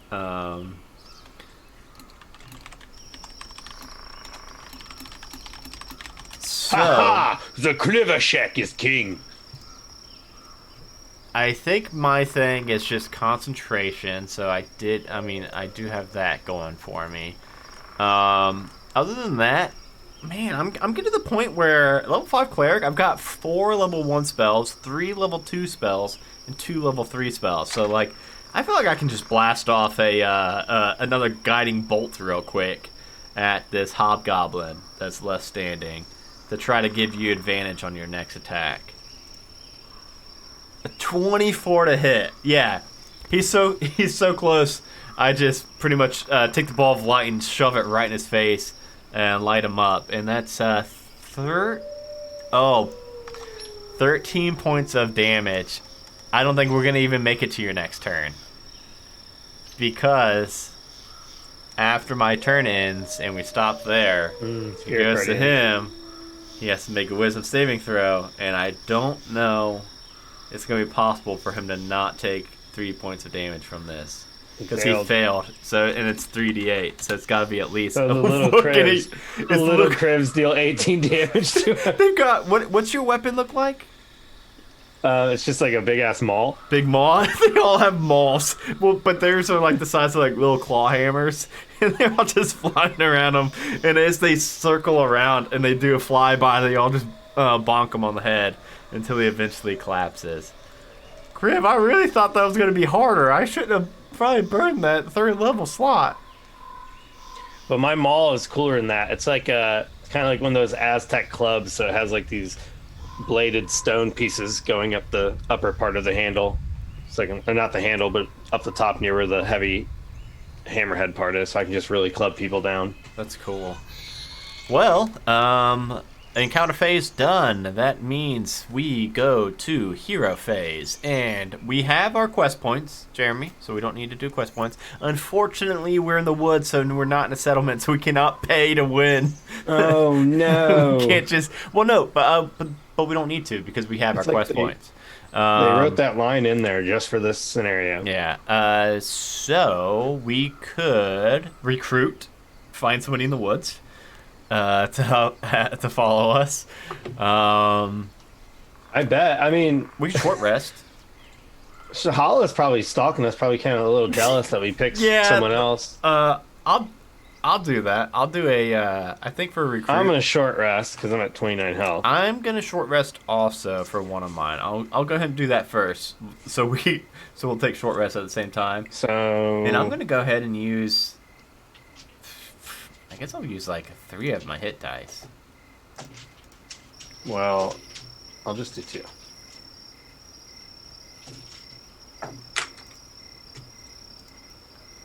So I got 18. Well, I think so. No, that's how much damage I did. What? It only rolled 1 of my hit dice. Cool. I gained 7 health. I regained literally exactly what I needed. I regained way more than I needed. I should not. Actually, the first 2 would have topped me off.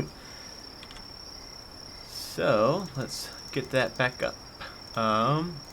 And now, I think you had to use your action for the last, or should you? I need to search.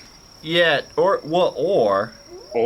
because I have to unless. get unless one of us does need to roll a perception, persuasion. One of the 2, or investigation, perception, persuasion. I believe you have the highest of one of those 3. I think you have a +5. I have a. Well, that was the intimidation. That was +5. Oh, okay. My perception would be +3. Persuasion? My persuasion would only be +2. Oh, okay. No, it would be +3. That'd be +3 as well. Okay. Because even without the skill, I still get +3 because charisma. Well, I believe I might have a +4 in one of those. My perception's +4. So if you want to help, just in case. I can scare people into joining us. I can intimidate them. No, you don't need to help me because I got a 14. So do we want Irella, Thorsten, Wolfen, or get Zanny back?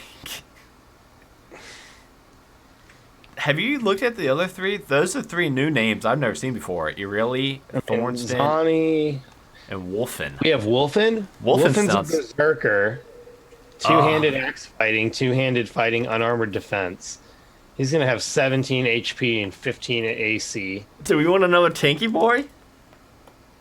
Thorsten's a Crusader Knight with 18 AC plate mail, but only 12 HP. Oof. Divine Sense and a Healing Touch with a great sword that deals 2d6 plus 2 damage and a crossbow. Danny did say Wolf. Good. Danny said Wolfen sounds awesome just by the name, which I agree. That is a cool name. Cool. Yeah, and you know what? He does sound like the type that'd be out in the middle of the woods. Yeah, he's a berserker. Like just 2 axes berserker drawn, barbarian, ready to go. Let's do that. That's what the picture is. Do you see it? No, but he literally has 2 axes drawn, loincloth? Ready to go. Yeah, but he's also wearing like armor on his hips. Oh, but come no on. Okay. So you got one last action, and then I will go ahead and start. That looks like a buff Howie Mandel. How do you know Howie Mandel's not buff? What if he is? I mean, like super buff though. You need to look at this picture. It's like Fist of the North Star shit. All right, I'm gonna wait. Hold on, pause. I want the audience to be able to see. It looks like Nappa from Dragon Ball Z. Oh well, Howie Mandel. I've never seen him without a shirt on. 18 is what I got for my thing. Okay, I don't think Howie Mandel's that big.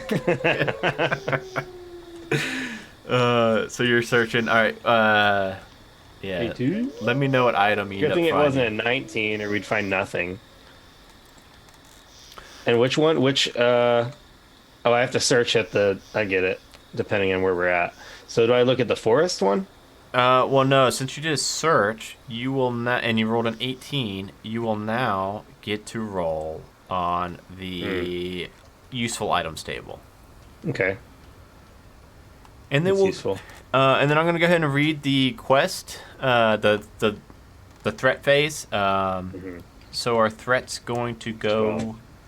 Well, first I found a potion of healing. nice. Got like Maybe 5 7. now. 7. So the woods fall silent all of a sudden. Is that a shape of a structure you see through the trees? You're not able to advance to the dungeon. Oh, if you're not. Take the code word ritual. We do not have the code name ritual because we are able to go to the dungeon right now. Yeah. So we're gonna go. Yeah. We're like out of combat, right? We Right. can just like do things. Yeah, we can do stuff. Okay. I forgot we just did the short rest, so never mind. I was gonna say like, oh, well, let's just chug these potions like while we're not in combat. But Yeah. never mind. Yeah. We're good. So that means we're gonna get into these catacombs. Wow, Jeremy, we're about to wrap this thing up. We've got 2 locations left: the catacombs and the Subterranean temple. To get to the Subterranean temple, we need 3 quest points. Let me get you this catacombs map. Mm-hmm. It just says Dungeon Catacombs. I guess it's deal with it. I guess it's this one, but this is the same map we used in the first episode, but whatever. Okay, so I guess I will go ahead and roll my d20. So it all is a circle. 19. Back Secret to where door. we started. Secret door. That sounds cool. Make a perception check or investigation check. I believe I've got a better investigation. I do not. I've got a better perception. 11. Where do we start? Oh, probably over here. Yeah. So I failed. If unsuccessful, you end your location roll here. Dang it. Okay, so I found a secret. No, I didn't see the secret door. Okay. So now you want to make your. I went ahead and did my second location roll too, just so we can kind of. And you got a 10 and a 2. Okay. So we'll do your 10 first. Your 10 is Riddles in the Dark. Ooh, hopefully we get to get a riddle. Yeah, hopefully that's what we want. Yeah, I love riddles. We're gonna lose because of a riddle. Suddenly, all around you falls dark, and not the type that dwarven or elven eyes can see through. Answer me, good traveler, these 3 questions. If you succeed, you shall be blessed with good fortune. But if you fail, the kiss of Kelemavor will be upon you. You must answer these 3 riddles. You must answer these riddles 3. Who knows what will happen if you err in your answers? Oh man, we just make them. Oh, we don't actually get to answer them. We just make an intelligence check. Wolfin's like, I love riddles. You want to make the intelligence check? Oh no.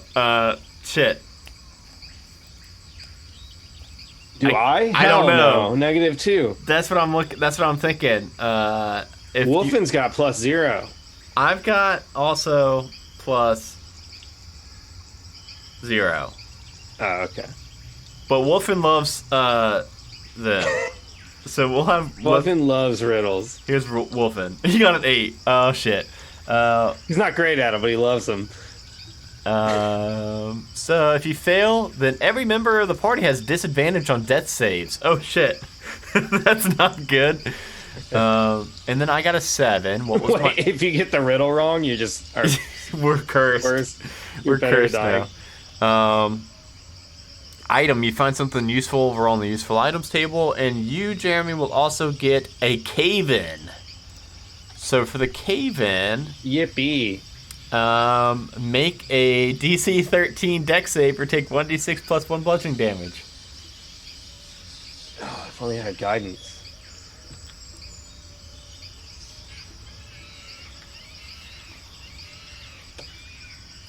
Natural 1. Whew, you're really bad with stuff falling on you tonight. That's 2 damage, luckily. What falls on me? Rocks from the ceiling. Oh, I wouldn't exactly say it's a cave-in. I mean, it's a little bit of the ceiling fell, but it's not that bad. Well, now each party member may make 3 DC 15 athletics checks. A character may also substitute for taking action. Keep track of how many successful checks we have. Okay. Okay. So I make 3 of these, and so does Wolfen? Yes. Or survival. I'm going to do survival because I'm better. Yeah, 9, 17, and 17. You got a natural 1. I got a natural 1. 21. 21. You really win some and lose some. And we're looking for 15. It says keep track of how many we succeeded on. All right, so I've succeeded on 2, you've succeeded on 1, and now Wolfen's gonna try to succeed. Succeed, fail, fail. So we got 1, 2, 3, 4? Okay. Total? Yeah. Yeah, okay. It just says keep track of that. I don't know. Oh, here it is. 4. Do you remember the Seeker's number I told you at the start of the show? We gain 1 quest point. Oh. So that's not bad. However, now we're going to end our turn with only 1 quest point as we go to the event, or the encounter phase, I believe. Which is, I will roll a d20 and hope that we get a good roll, an 11. 4 shadows. We're going to be fighting 4 shadows, but if we win, we get a quest point. Is that foreshadowing something? That's good foreshadowing right there. Yeah, so if you could pop 4 shadows on, and I will pull up the shadow. Let me pull up the good old shadows here. Hey, did you need me? Is that a good shadow impression? Did you get it? I got it. All smoking cigarettes and leaning against the wall. Silver, why do you always smell like beef jerky? Why do you guys always do this to me? And why can't you just let me just be myself? Yes, we've had a lot of ones tonight. We have had a whole bunch. I'm going to go ahead and roll my initiative because I see these shadows start to creep up on us. 18! Finally! Jake actually gets pretty good. 4 shadows? Yeah, 4 shadows. Yeah. That's how long my attention span lasts. The shadows got a 5 initiative. I got an 18. Okay. Let me get rid of these shadows. Oh, Jeremy, this seems like something that if I would have saved my 14. My circle thing. Okay, so it's gonna go me, then you. Oh, what about Wolfie? 10. Okay, so it'll go me first. So shadows, do they start? Can we see them? They can take and hide as a bonus action. They don't look very nice. Oh, they're undead. Oh, they're fucked. They're fucked. Well, you know what? I haven't got to use this yet. So I think I will. Let's see here.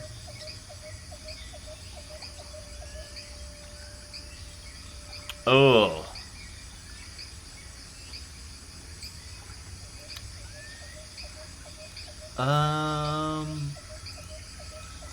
Wait, you're level 5, right? Yeah. You literally have Destroy Undead. I sure do. I'm gonna do that.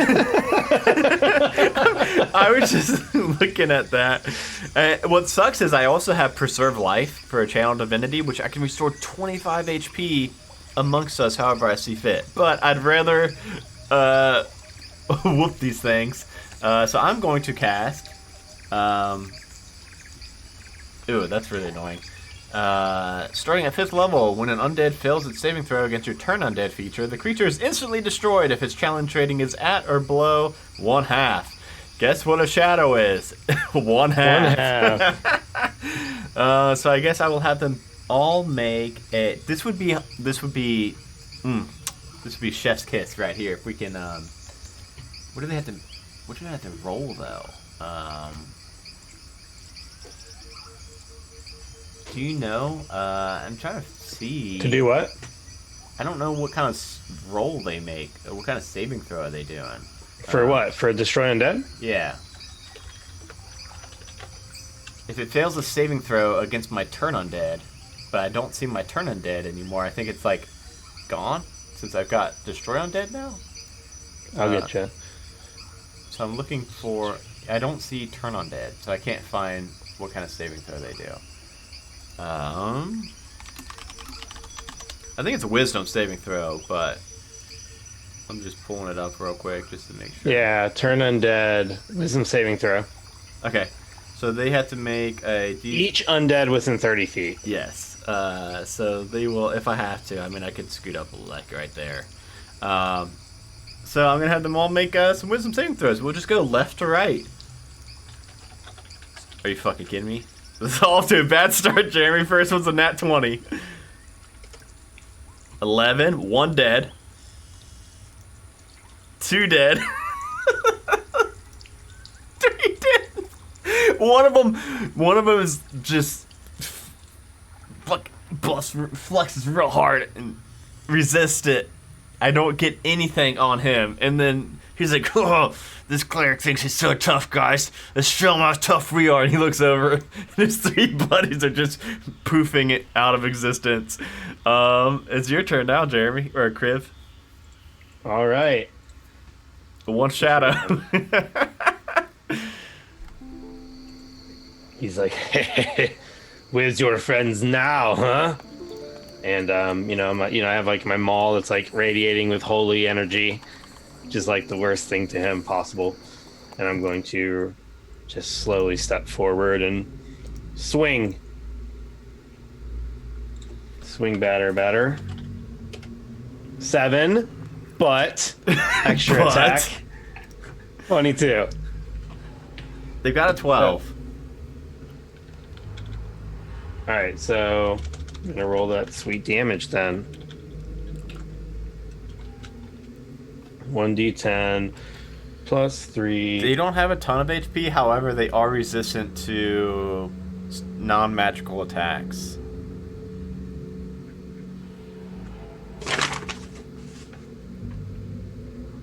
But they're vulnerable to Radiant. Well, then I'll do Thunderous Smite. Is that Radiant? Well, Thunderous Smite... Actually, it doesn't even matter. I'll just do Divine Smite. That's Radiant. Yeah. Divine Smite makes more sense. I was going to say the Thunder Thunderous one, Smite. they're actually resistant to Thunder, too, which is kind of weird. I guess they don't have ears.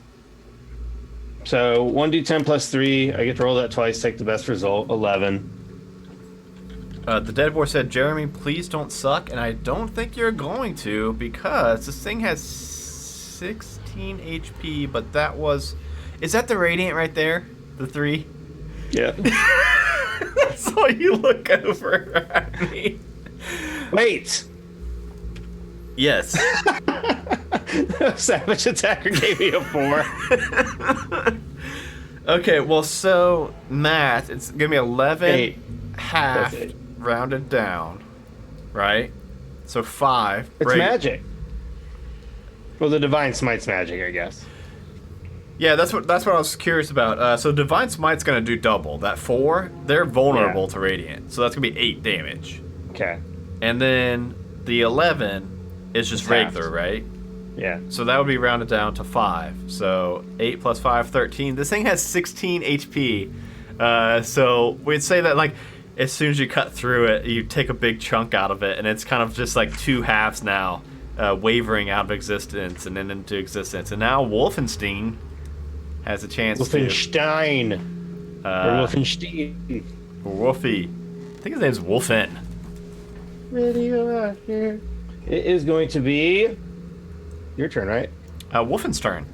Oh, Wolfen's turn. Oh, yeah, duh. This thing's got 3 HP left, Wolfen. Well, get him! You better carry your weight, young man.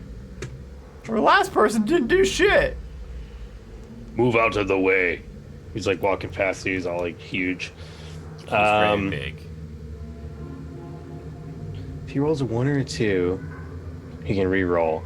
And if he makes a melee attack, he uses his bonus action to make an additional attack with the other axe, which is pretty cool. Okay. Miss. Come on. Miss. Did you say you could do one more? No, that was it. That was his 2. Why do we keep paying these people? I don't know. We should only work with Sahala exclusively. Yes. Well, I'm not going to use... This thing's got 3 HP. I'm not going to use a spell slot, I don't think, because I feel like the boss is going to be pretty rough. So I'm going to just hope for the best. And I'm actually going to run up next to it. And let me make sure that I can do Ward of Radiance and not hurt buddies. Each creature of your choice has to make a con saving throw. Or He's like, sorry, Wolfen. Yeah, sorry, Wolfen. This is what you get for not doing good. If it fails, they're going to take 7 points of damage, which will actually be 14 points of damage. Oh, so I run up and just a burst of light goes out from me and just bathes the shadow in light. And it just doesn't exist anymore. Yeah. Hell yeah. That was not bad. We got a quest point for that, which means we got 2 quest points now? That's 2. Because I found 1 in the camp. We need 3 though, but now it goes to our hero phase. I think we're gonna want to have one person get the help action and make sure we get that 3rd one. I will help you because I think you've got something that I don't know how we could justify your intimidation roll to get us information to go. About what? So I can figure out a way. So what are we trying to do to get information? Yeah, well, yeah, we're trying to pretty much we're trying to find a way deeper into the catacombs. Okay. So I'm in this temple. Do we know what temple this god is to? Mol'goroz. I don't think it's a god. I think it's Mol'goroz, you better reveal your secrets, or I and my god Battlemet will wreak havoc and hell upon this place. Yeah! And then I'll do an intimidation check. All right. And if I need to, 18. Okay, cool. What is that? Okay, you succeed. So you get a quest point. I'm trying to look at how the dead boy made his text like red. It looks weird. I don't know why I don't know why it's like that. He did an action. He gave it to you. It's yours. I don't know what that means, but we got this quest point, and that's all we need. We're gonna be going to the next step next. However, we both have. Well, I've got 2 actions. If you got 1, I mean, shit, we could take a long rest. This is true. You want to just I am post only up? take 2 points of damage. I've But I got guess some- spells are good. Yeah, spell slots. Let's just go and open up one of these caskets and take a little nap. Okay, I don't know if I'm going to do that. I am. I'm gonna hop in there.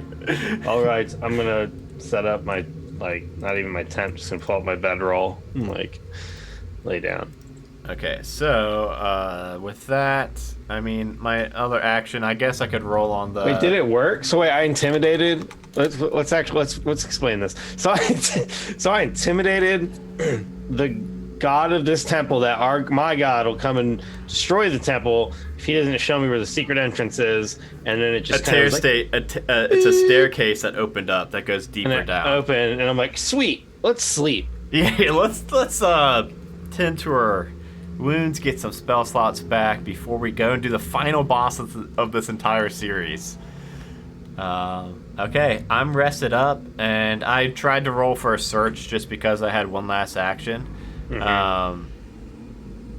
Dead Boy said, I don't know how to do much in Twitches, but sometimes I can make my words red. What? It's like a superpower. Not a super good superpower, because if anything, it made it harder for me to read. The red made it hard to read.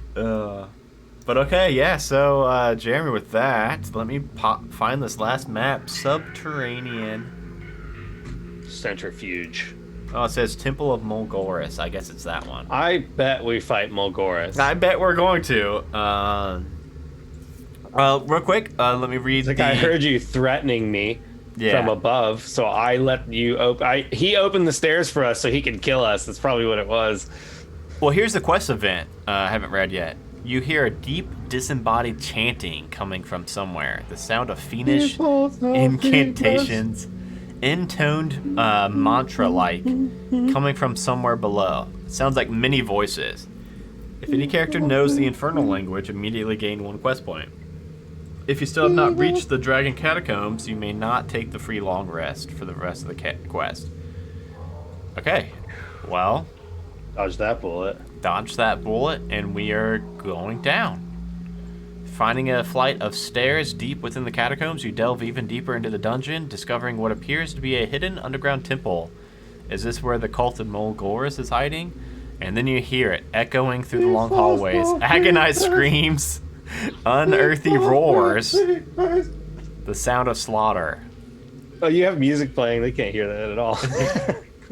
What manner of fiend have these fools summoned? Perhaps you're too late after all. Probably. This isn't good. I feel evils down here. Yeah, I don't like this very much. Let me just make sure.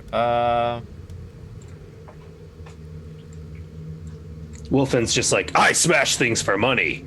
So we still do location rolls actually on this, and then after this, when we get to our next quest phase, that's when I think we're gonna have to fight this thing. So I'll do my d20, an 8. Ancient Repository. The ancient site, despite the malevolent energies that linger here, is a great potency and possesses many relics. For the remainder of the quest, when you roll on any tables, add 7. And you got a 10? Yep. 10. Infernal Book. Someone has left a forbidden tome simply lying on the floor here. You wonder who would be so careless to do so. Cautiously opening a book, you peruse the pages. What you find is disturbing, haunting images of devils and demons accompanied by pages of infernal. If you choose to, you can leave the book here and end your location roll at this point. Otherwise, you can court disaster by examining the book further. Make an intelligence check. Does Crib want to read more or nah? What is this book? Perhaps you could help me read it. I don't know if we really need to. I read ahead, and all it does is add a quest point which we don't need anymore, or we don't need to. You're right. It seems an infernal thing anyways. It sounds like throw it on the ground. Yeah, it sounds like they're summoning someone. I don't think we have time to read a book. It's always time for exercising your brain. Oh, damn, I got a natural 20. Man, the roll tonight, it's so weird. I'm not very smart, but I'm quite wise.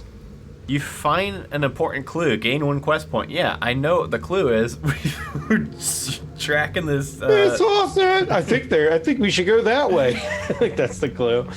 All right, you roll your last location table, and then we're gonna have 13. an encounter.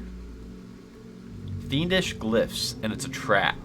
It's gotta be. They're in the end evil devil temple. Of course, 13's a trap. Yeah. We don't notice it at first. Strange infernal runes carved into the wall.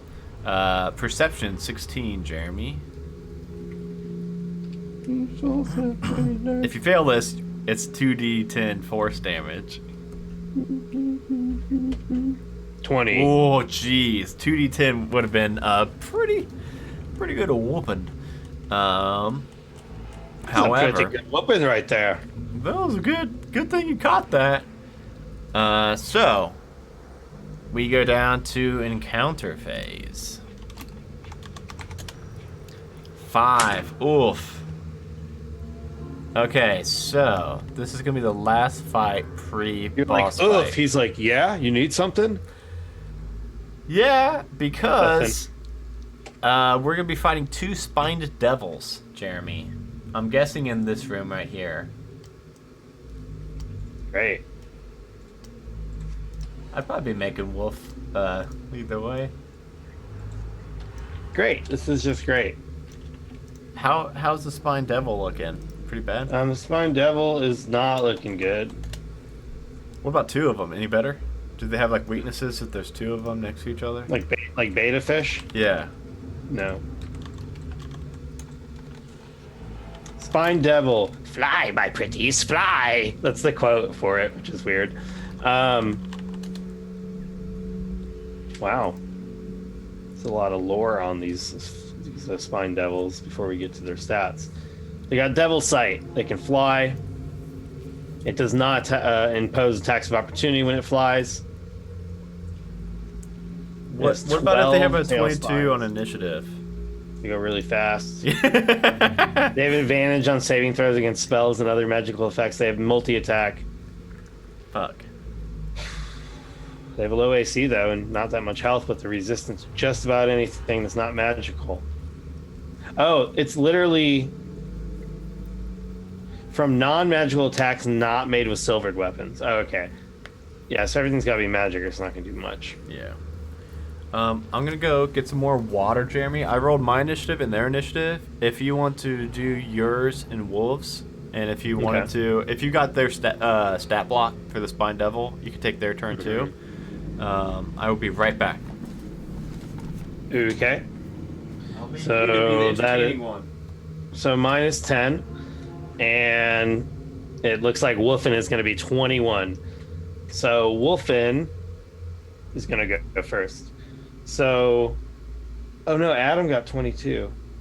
Wait, so why would I ever go first? I guess the Spine Devils go first. So, let's see what they do. Adam's going to come back and everyone's going to be dead. Spine Devil is going to fly its full movement, which is 40 feet. So it's going to fly straight up here, and I'm just going to move both of them. They're both going to fly straight at us. The first one is going to attempt to attack Wolfen. So it's going to use its multi-attack. It's going to first attack with its bite, and then attempt to hit with its spiked tail.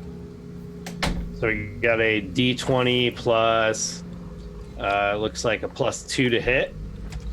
Ooh, and that first one's going to nail Wolfen. So it actually flies up really quick, and it bites Wolfen right away, and it's going to deal 2d4 slashing damage. That's what he gets, though. That's what he gets. He takes 4 damage as it bites, and then it'll swing and attempt to hit him with its barbed tail, which it does hit. And Wolfen!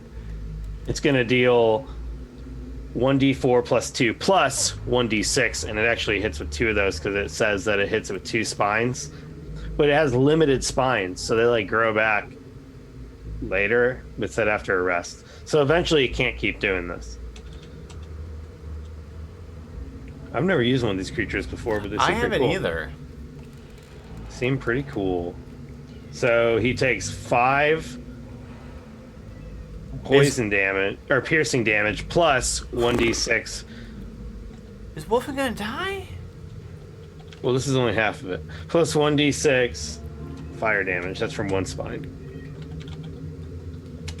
1 fire damage. And then it's going to hit him again for 2 more plus. So 4, 5, 6, 7,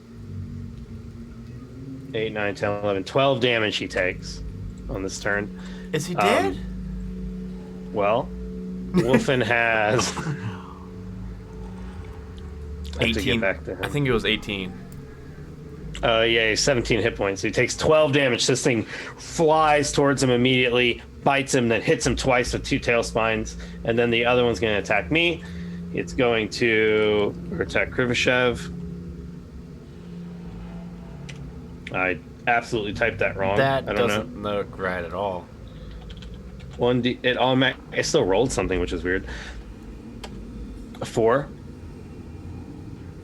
So that does not hit. Then it's going to attempt to tail whap me. That misses, and we're good. Woo! So now we go to me, I guess. Or no, we go to Wolfen. So now Wolfen is pretty angry. So Wolfen's gonna get pretty mad, and then he's going to attempt to attack with his great axe.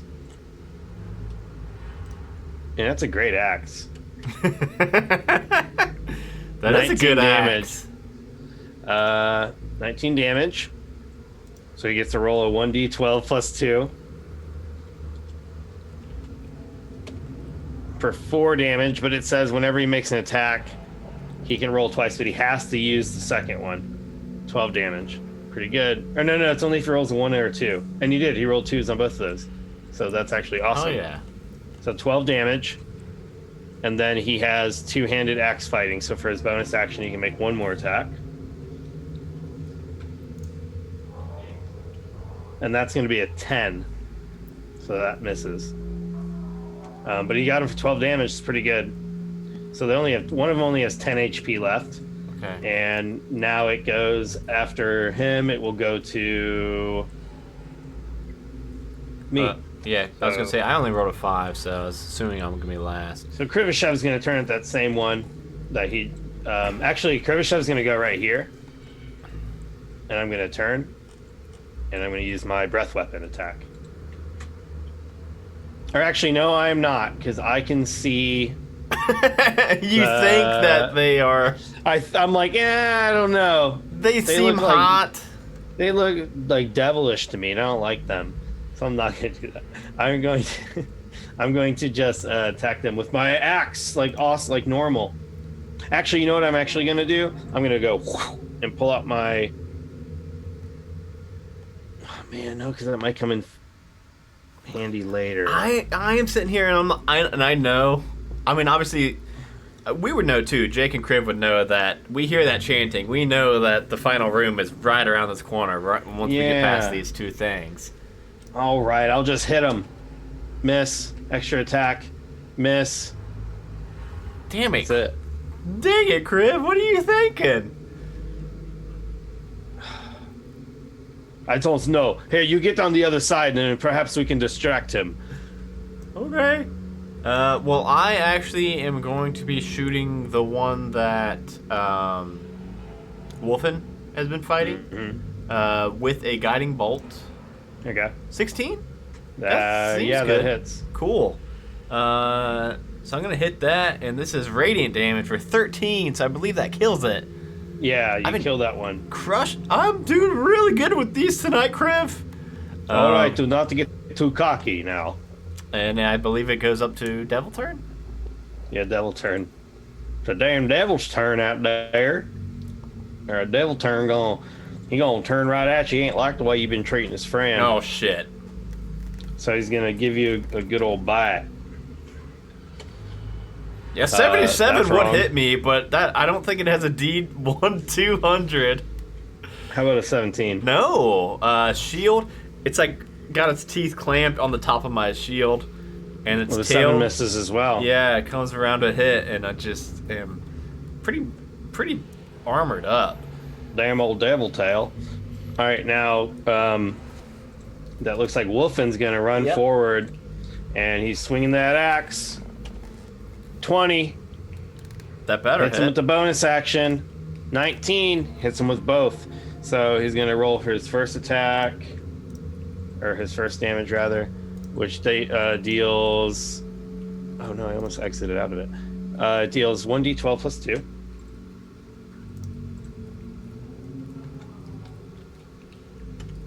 That's a 5 plus 2, but he gets to reroll 2s. So he gets to reroll one of those d12s. That's cool. Or no, he doesn't. Never mind. Sorry, that's the plus 2 bonus. So he hits it for 7 damage. Boom. And then he's going to hit it with the second offhand attack. 11. His Berserker lets him add both of them. The plus 2 to both of them. So he gets 18 total damage on this thing. But it only takes half because it's not magical. So he hits it for 9 damage. So it has 13 left. Now it's my turn. I'll move towards... Technically, it was flanking before, and I didn't think about that. So I'm going to hit it. We're flanking now. D20 plus 5. 15 to hit. That hits. Nice. Extra attack, 19 hits. Because we're flanking, I should just roll them just in case we crit. Okay. Well, I hit with all of them with the advantage anyways, but none of them critted. So all my attacks hit, so I'm just going to deal a lot of damage. Yeah, I'm thinking this thing's probably not long for the world now. So I get to take the higher result. So he takes 8 damage from my first attack. He takes 11 damage from my second attack, so it kills it. Well, no, he only takes half of that.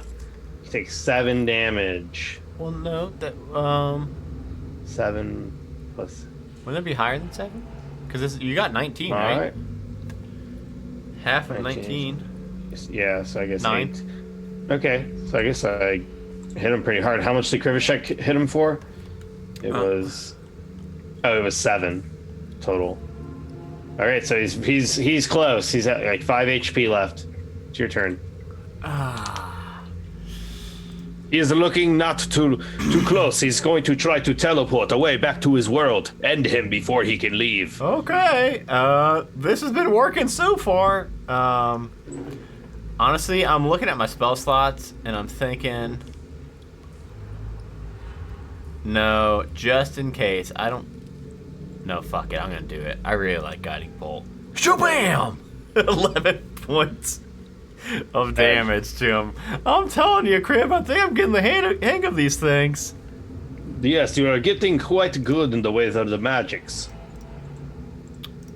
I'm going to walk up and cast Lay on Hands on Wolfen. Okay, cool. Good call. We got so many potions. That's everybody. And I'm going to give him 1 potion. Anybody need more potions? Kriv, you good? I am doing all right. I don't think I'm taking any damage. Yeah. So what's this guy? What's the potion? Just a D4 or something? I think it's a D4 plus 2. Here, I think I got one of them.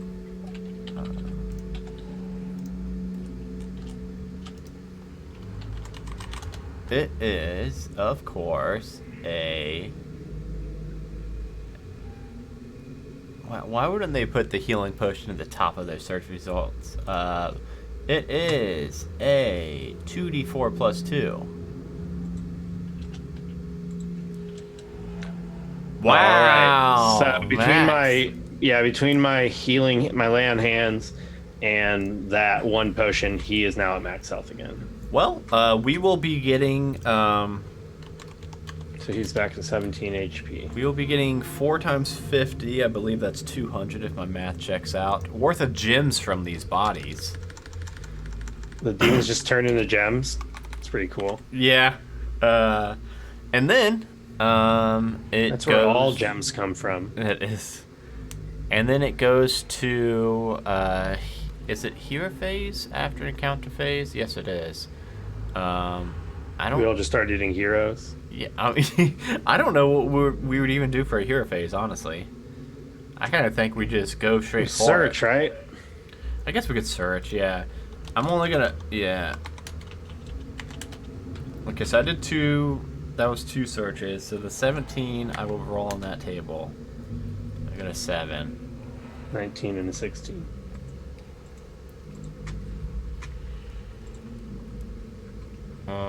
I'm guessing I probably didn't get anything super good. Yeah, I got holy water. Hey, but I already had some holy water. It's the mundane table? Useful items table.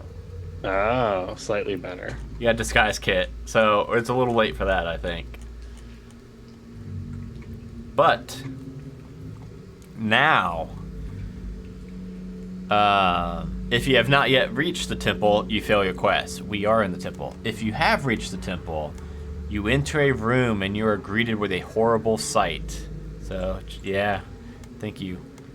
Before a huge idol of a fearsome-looking fiend, a ritual circle is painted on the floor. Corpses lie scattered all around, all bearing signs that they have taken their own lives, probably to further the ritual. Then, as you watch, in the middle of the circle, the shape of a hideous fiend begins to materialize. The devil Mol'goroz spawns in the center of the circle of the main room of the temple. Go to Mol'goroz combat sheet and do battle. If you have the code word ritual, we do not. Alright. I've got the combat sheet pulled up. Jamie, if you want to find a big spooky devil looking thing, it's only a medium, which is kind of anticlimactic. Alright, got one. Jeez, that thing looks fucking terrifying, Jeremy. Where'd you find that at? Just on D20, I rolled 20. I just typed in demon. That looks really scary, and it actually kind of looks like the picture on this bag. So let's go ahead, and this is it, Jeremy. We've been playing this for like 2 months now, and it all comes down to this. All right, and yes, we're partying late tonight too. It's 10:12. It's true. It's true. And I rolled a 4 to kick off initiative, and Mol'goroz is going to roll. Mol'goroz got a 22. Yes. Fitting. I get a 15, and Wolfen gets a 19. Pretty close. So this is going to be a little bit of reading on my part. Spawn them in or adjacent to the circle sigil. Wait, this demon killed all the cultists as well? They killed themselves to summon him. Shit. All right. Place your characters where you wish. Roll initiative. And where I wish? I wish to be back in Faerun. I wish to be right in front of this guy. Melee. Yeah, fuck it. I'm not. I will be... I will be right here rooting you on. Wolfen's gonna be right here with a crossbow. Oh, yeah? He's got a crossbow? Okay, cool. So, Mol'goroz is not attempting stealth, but your characters might be, so make a stealth check. Just Wolfen. Yeah, I don't even want to do that. If any character is wearing metal... Oh no! Wolfen got a natural 1. He's like, I'm gonna hide over here. I have a crossbow. So if any character is wearing metal armor, Mol'goroz casts heat metal as his first action. And then uses a bonus action each round to cause damage again. Well, I believe me and you are both using metal armor. I will do the trusted D2, Jeremy. Fucking Crib. God damn it. Crib can't catch a break. I guess you are right in his face. Yeah. That's what he's going to do for his action. Then it says for his first action, he's going to cast heat metal on you. And then we'll target this character every round until they are dead. He does not split his attacks, but focuses on one character, making all... This is actually pretty good for us. You're kind of the tank, right? And I'm the healer, so I can, stay back, heal you, and apparently this thing is only going to attack you from here on. Okay. I like how you're like, this is really good for us. Well, and then I said, because... Wolfen, let's get out of here. Yeah. Well, I said, because then I read the last of that paragraph, and it says, if both characters are wearing metal armor, Mol'goroz will target a caster. So... If both characters are casters. That's true, yeah. I don't know. It says otherwise roll a d6 to determine. We rolled a d2. I'm happy with it. I think it makes sense because you're right in his face too. Honestly, we both have the same AC and health, so I don't think it matters too much. But both of the same AC and hell. Where we will lose the battle to Mol'goroz again and again for eternity. Mol'goroz makes 2 melee attacks if able, then bonus action heat metal. So this is further down, I think. Remember his resistances. So follow the instructions on the map. The portal. Insert the portal into initiative. It says. Oh, a fell ritual has opened a portal to the hellish plains. When you begin combat, put an item called portal at the top of your initiative order. Every time it comes up, except for the first round, roll a d20. On a 1 through 5, spawn nuclear bow, which is on page 168 of the module. So we have to roll a d20 basically at the start of every round. Okay. And I won't remember summons that. Things. Unless you put that in the initiative order, then maybe.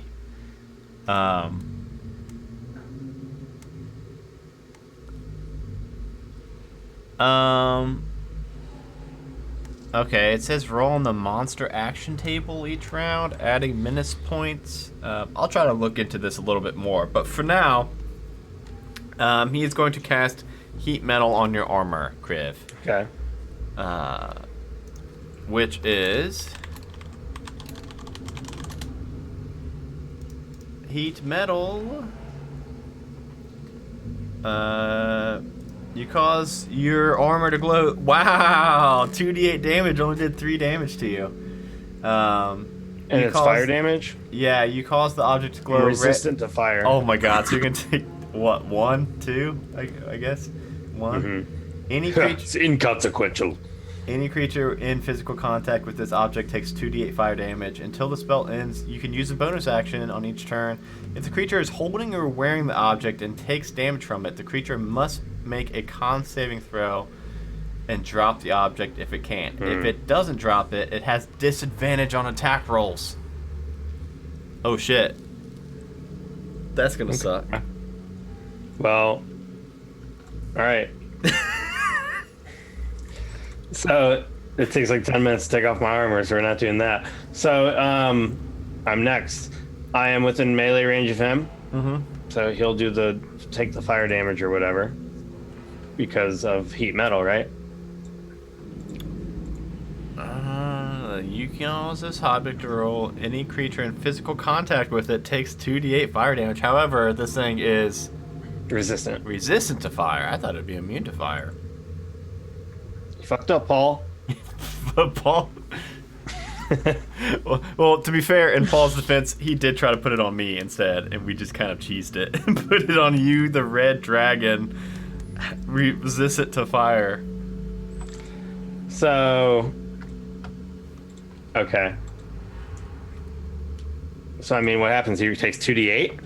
Just automatically? Yeah, I guess so. I mean, I get if you're gonna like put your belly up on him. Yeah, I'm like, I was already there before he cast a spell on me. Yeah. Fucking He bear takes hug 2 him. damage. Yeah, well, 1. But I have Savage Attacker. I'm not attacking, though. He takes 1 damage because I rolled 2 natural ones. So, that sucks. Now I'm going to actually attack for my turn.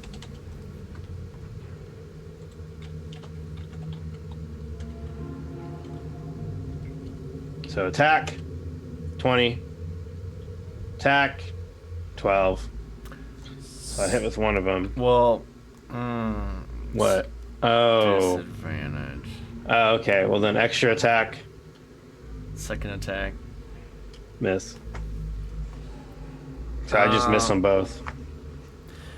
Can I stop heat metal somehow? Because that's gonna Dispel suck. magic.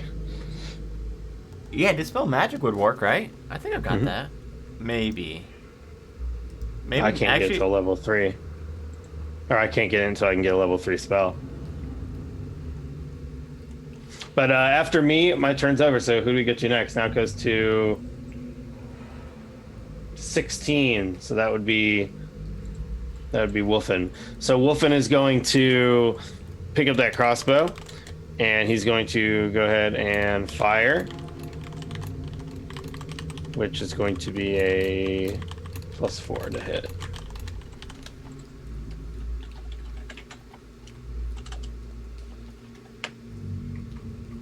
Natural 20. Fuck yes, Wolfen. About time you hit something. So he just fucking shoots and deals 2d6 + 2. Or 2d8 + 2. 13 damage, but it's just normal damage, it's not magical. Oh, so half of that. Yeah. Well, chipping away. So 7. It's chipping away. And he's just gonna move behind the corner again. And then your turn. So my turn.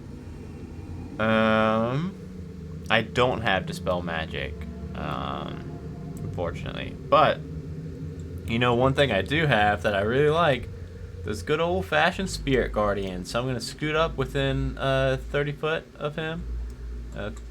Just actually, you know what? I'll get up on him. How about that? Would that cancel out your for flanking? I'm trying to turn around. Yeah, that'll be good. I can't find my bar to turn this guy around. I'm really zoomed out for the stream. Oh, I'll do it. So I'll flank him, and then I'm gonna make my little tiny cribs start spinning around. And this thing's gonna need to make a wisdom saving throw. And it is, so it's gonna take 3d8. Oh man, it's good damage though, but half of that. So it's gonna take 10 points of damage from these little cribs with hammers flying around it. Okay, and then I believe we go up to Portal. Yeah, Portal's turn. And I'll roll a d20 for that. Yeah, I'm just trying to find. What'd you get? 18? Is that good or bad? That's good. If we don't want to, we want to make sure we get above a 5. Okay. Okay. And now it's his turn. So what he's going to do is heat metal. Bonus action will do the heat metal, which means that just 2d8 fire damage. Yeah. 11. So you'll take 5. I believe that is. Yeah. So 36. Okay. Half damage. I did the half damage, dead boy, because he succeeded. Okay, he takes 2d8, right? Well, I guess. Are you still? I was picturing like on your turn, you just kind of give him a little chest bump. Oh, so I thought it's just because I'm within melee range. No, it's got to be actually in contact with them, so it's got to be like yeah. But yeah, dead boy, he only took half from my spinny cribs because he succeeded on his wisdom saving throw. But then now, he's going to use his bonus action on that, and then makes 2 melee attacks on you. And then Weakening Gaze at the end of each of his turns, aiming at non-casters. So the 2. So literally just Wolfen. Yeah. So well, let's see here. 2 melee attacks, but he's got a bunch of different melee attacks. Claw, spear. Why's he got a bunch of spears and claws and shit? How about one? We'll do 1 claw, 1 spear, I guess. So Jeremy, Kriv, a 16 claw. Tries to scrape at your. That misses. And then he comes back with a spear. That one's even worse. Yeah, misses. He comes in direct contact with me though. But then he's gonna look right at Wolfen, and Wolfen needs to make a con saving throw. Oh, which is like his shit. Yeah, con's not bad. +2.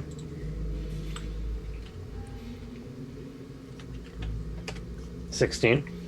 Okay, yeah, cool. It goes to, I believe, Kriv. And I'm flanking it now. So he'll move out and then he'll... Oh, wait. Hold on. He's supposed to make that save. Oh, man, he saved against my spirits again. But, wow, he'll take 4. He's down to 60 HP. So Kriv hits. Togepi, stop.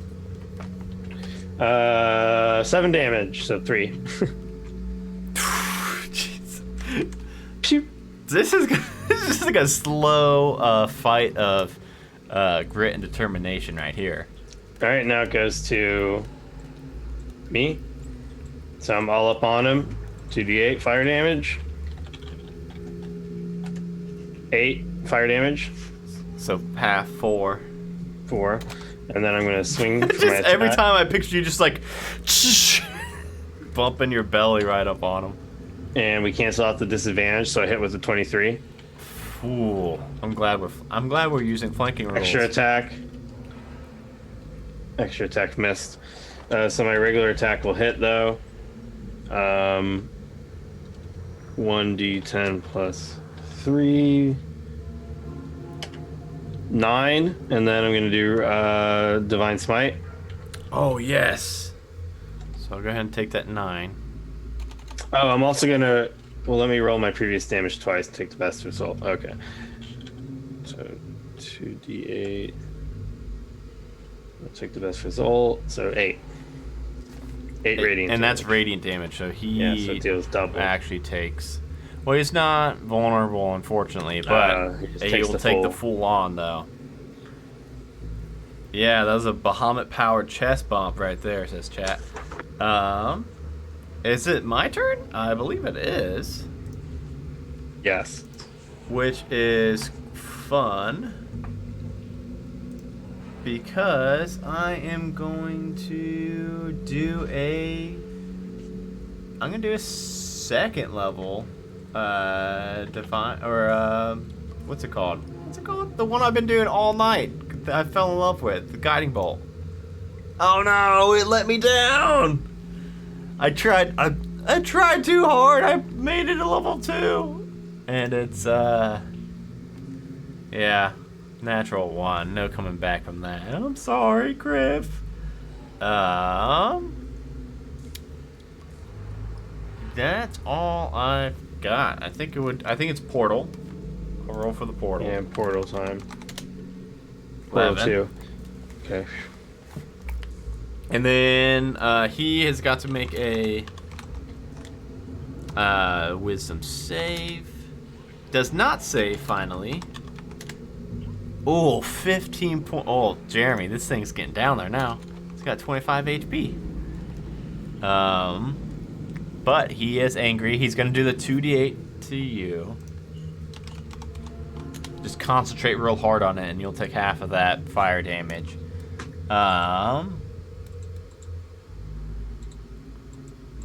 Okay. Then, I mean, it just says he makes 2 melee attacks. He's really just like in a frenzy attacking you. And I think he's now holding the spear in 2 hands, and it's really just making, with just the spear on both of you. Wow. Shit. And they're actually going to hit.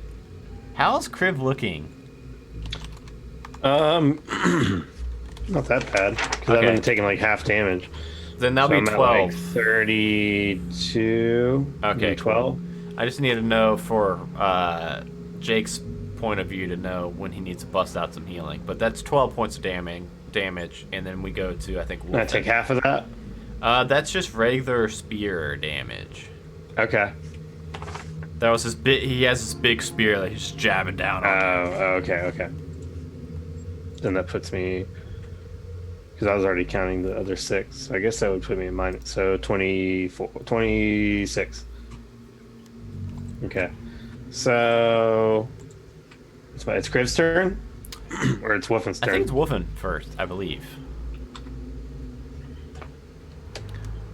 Hits. The 19. Yeah. And we're probably forgetting some stuff with this guy. He's got a really big combat sheet. Well, come on, woof! 1 point of damage, I guess. Yeah, fucking Kriv. Just getting cooked alive in your suit of armor, Kriv. Well, I guess minus 1 point. What's that? I'm not taking that much damage from him. Yeah, I know. But it must be annoying. So, luckily you are a red fireborn, so you quite literally do kind of look like a lobster being boiled. And we are now to you, Kriv. No, I'm a bronze, or I'm a brass. Oh, brass. Oh, are they also the fire resistant type? Yeah, they can do fire breath and they're fire resistant. Me and Brittany did a lore and pour about dragons last weekend, so you would think I would know more about dragons. But then again, it was a lore and pour, so... Not coming out on Patreon? I haven't edited that one yet. So... Okay, so it's just my turn? Yes. Cool. And you might be able to finish... I mean, oof. Well, I mean, I'm right here, so he takes 10 fire damage. After chest bump. So he takes 5. Then I'll do my attack, which is a 14.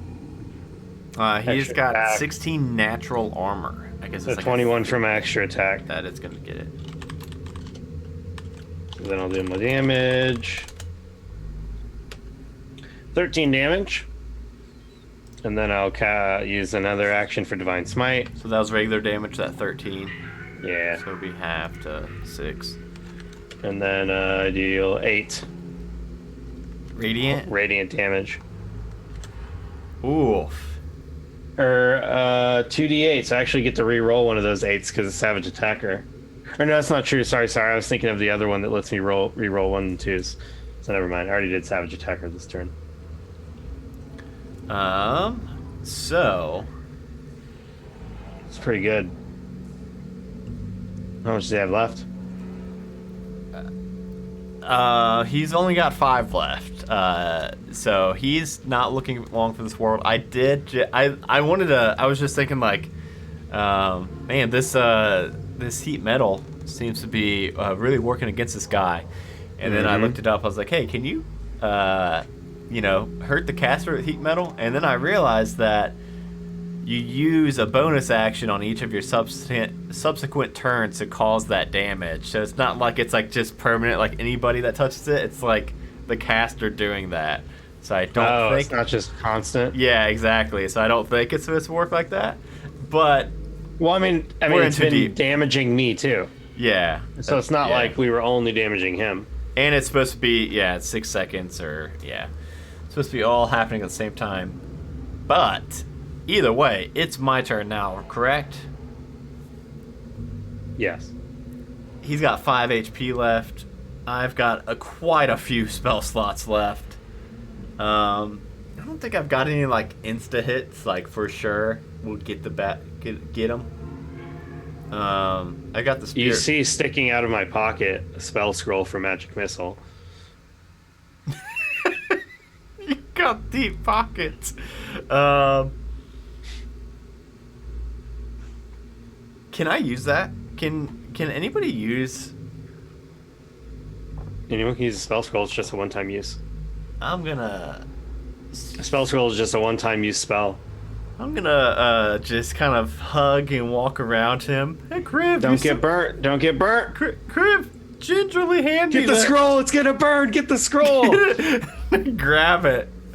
Get the scroll before it burns. Hold on. I gotta learn how to do this. And I'm gonna cast Magic Missile at him, which will be 3d4 plus 3?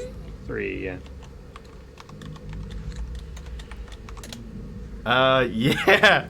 So it's the second missile that kills them. So the third one, as they are bursting into the sky, it makes the party goal, the thing from Halo. It's like, yay! Yeah, the last one just explodes in the air like a firework to celebrate the death of Mol'goroz after like 2 months.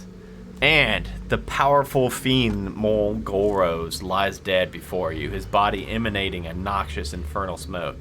You take a moment to catch your breath and notice that the portal that was open to the hells is closing. No more demons will be clawing their way into this world, at least for now. We got really lucky that no demons came in. In the end, this cell of the Cult of Mol'goroz brought about their own destruction, sacrificing themselves to bring a great horror into the world. Mol'goroz himself and his minions, and it's pure luck that you happened here to stop the fiend emerging from the world above and wreaking havoc. You search the temple and find a modest amount of riches, see quest reward on the quest sheet. When you have fully explored this forgotten dungeon, you finally gather yourself and make your way back to the surface. The woods are cool and welcoming, and the gentle sound of birdsong and dampened autumn light through the trees soothes your soul. The terrors of the ordeal that you have just gone through begin to abate somewhat, but despite the hideousness of what you have seen over the past few days, you don't feel as traumatized as an ordinary mortal might by these events. In fact, this to you perhaps seems like just a taste of the adventures to come. Perhaps it is the efforts of those such as you that the realms are kept safe. Emerging from the woods, you reach a crossroads. A sign shows the road heading east to Suzail, the road west back to Mesmimbar, and another road north to the town of Arabel. As the sun reaches the zenith, you stand there considering what path you will take and what adventures must lie down those paths. Congratulations on completing. We will see you soon for more adventures Paul is coming out with a book that is supposed to be from level 6 to 10, I believe, which would be really fun because I'm just now having a lot of fun with this. Dead Boy, he is very dead. I stole Kriv's magic missile scroll to finish him off because he only had 5 HP. And we are going to get 1,000 gold, Jeremy. I'm going to keep this document saved because I believe we will be reconvening when Paul makes his final or his next installment in this Solo Skirmish. So thank you all for watching. I know it was a very late one. Holy cow, it's almost 11 o'clock. Thanks for sticking with me, Jeremy. We did really, really good. Hey, Jeremy, you want to talk about anything before we let everybody go? Yeah, definitely. I mean, so we won't be on here next week because we'll be recording something, but what you can do next week on next Thursday is listen to the very first episode of Eclipse that will be releasing everywhere that you get podcasts. That is Eclipse, a Dungeons and Dragons podcast. You can also check out some more of my stuff on Dice Talk, which is a conversational table talk podcast where we interview content creators. It's a podcast. It's free. Check it out. If you don't like it, you gave it a shot. That's what matters. Other than that, I'm just always doing all these streams and things with Majestic Goose. Yep, and our next stream, I don't think we've got a stream this weekend because Shitty Cowboys was last weekend, so the next stream I believe will be Monday's NBA stream, so check that out. The big thing we want to talk about is next week is huge, like Jeremy mentioned. Eclipse is coming out on Thursday, and Monday is Lore and Pour. We really need the next 3 weeks to just be massive for those shows. We need lots of downloads. We need to make sure that we hit the new and noteworthy on Apple Podcasts. So we need ratings, reviews, downloads, listens. We need you to tell your friends about both the shows. They're two really great and very different shows, one of which is a very serious sci-fi thriller space adventure, highly polished, and one is me getting drunk with random guests and talking about drunk D&D lore that is usually highly inaccurate. Sometimes it actually does get weirdly accurate, which is always really fun too and surprising.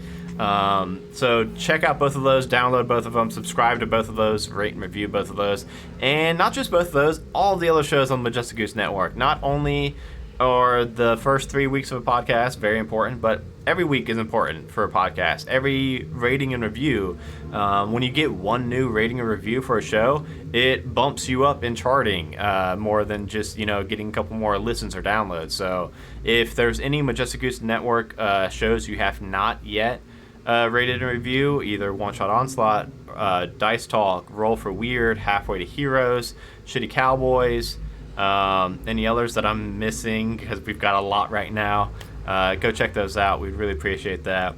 Another good channel to check out is the Nerd Asylum, which I'm about to raid now. So if you're going to stay up and you're looking for something to do, they are currently in their Curse of Strahd campaign, if it's still going. I don't know. We've never streamed this late. We'll see. When you get in there, just give them a big honk to let them know that the Majestic Goose sent you. And thank you all for watching. It was a lot of fun. I love doing this. Jeremy, when Book 2 comes out, we'll have to stomp through that one too. Yeah, definitely. All right. See you, everybody. Give him a honk.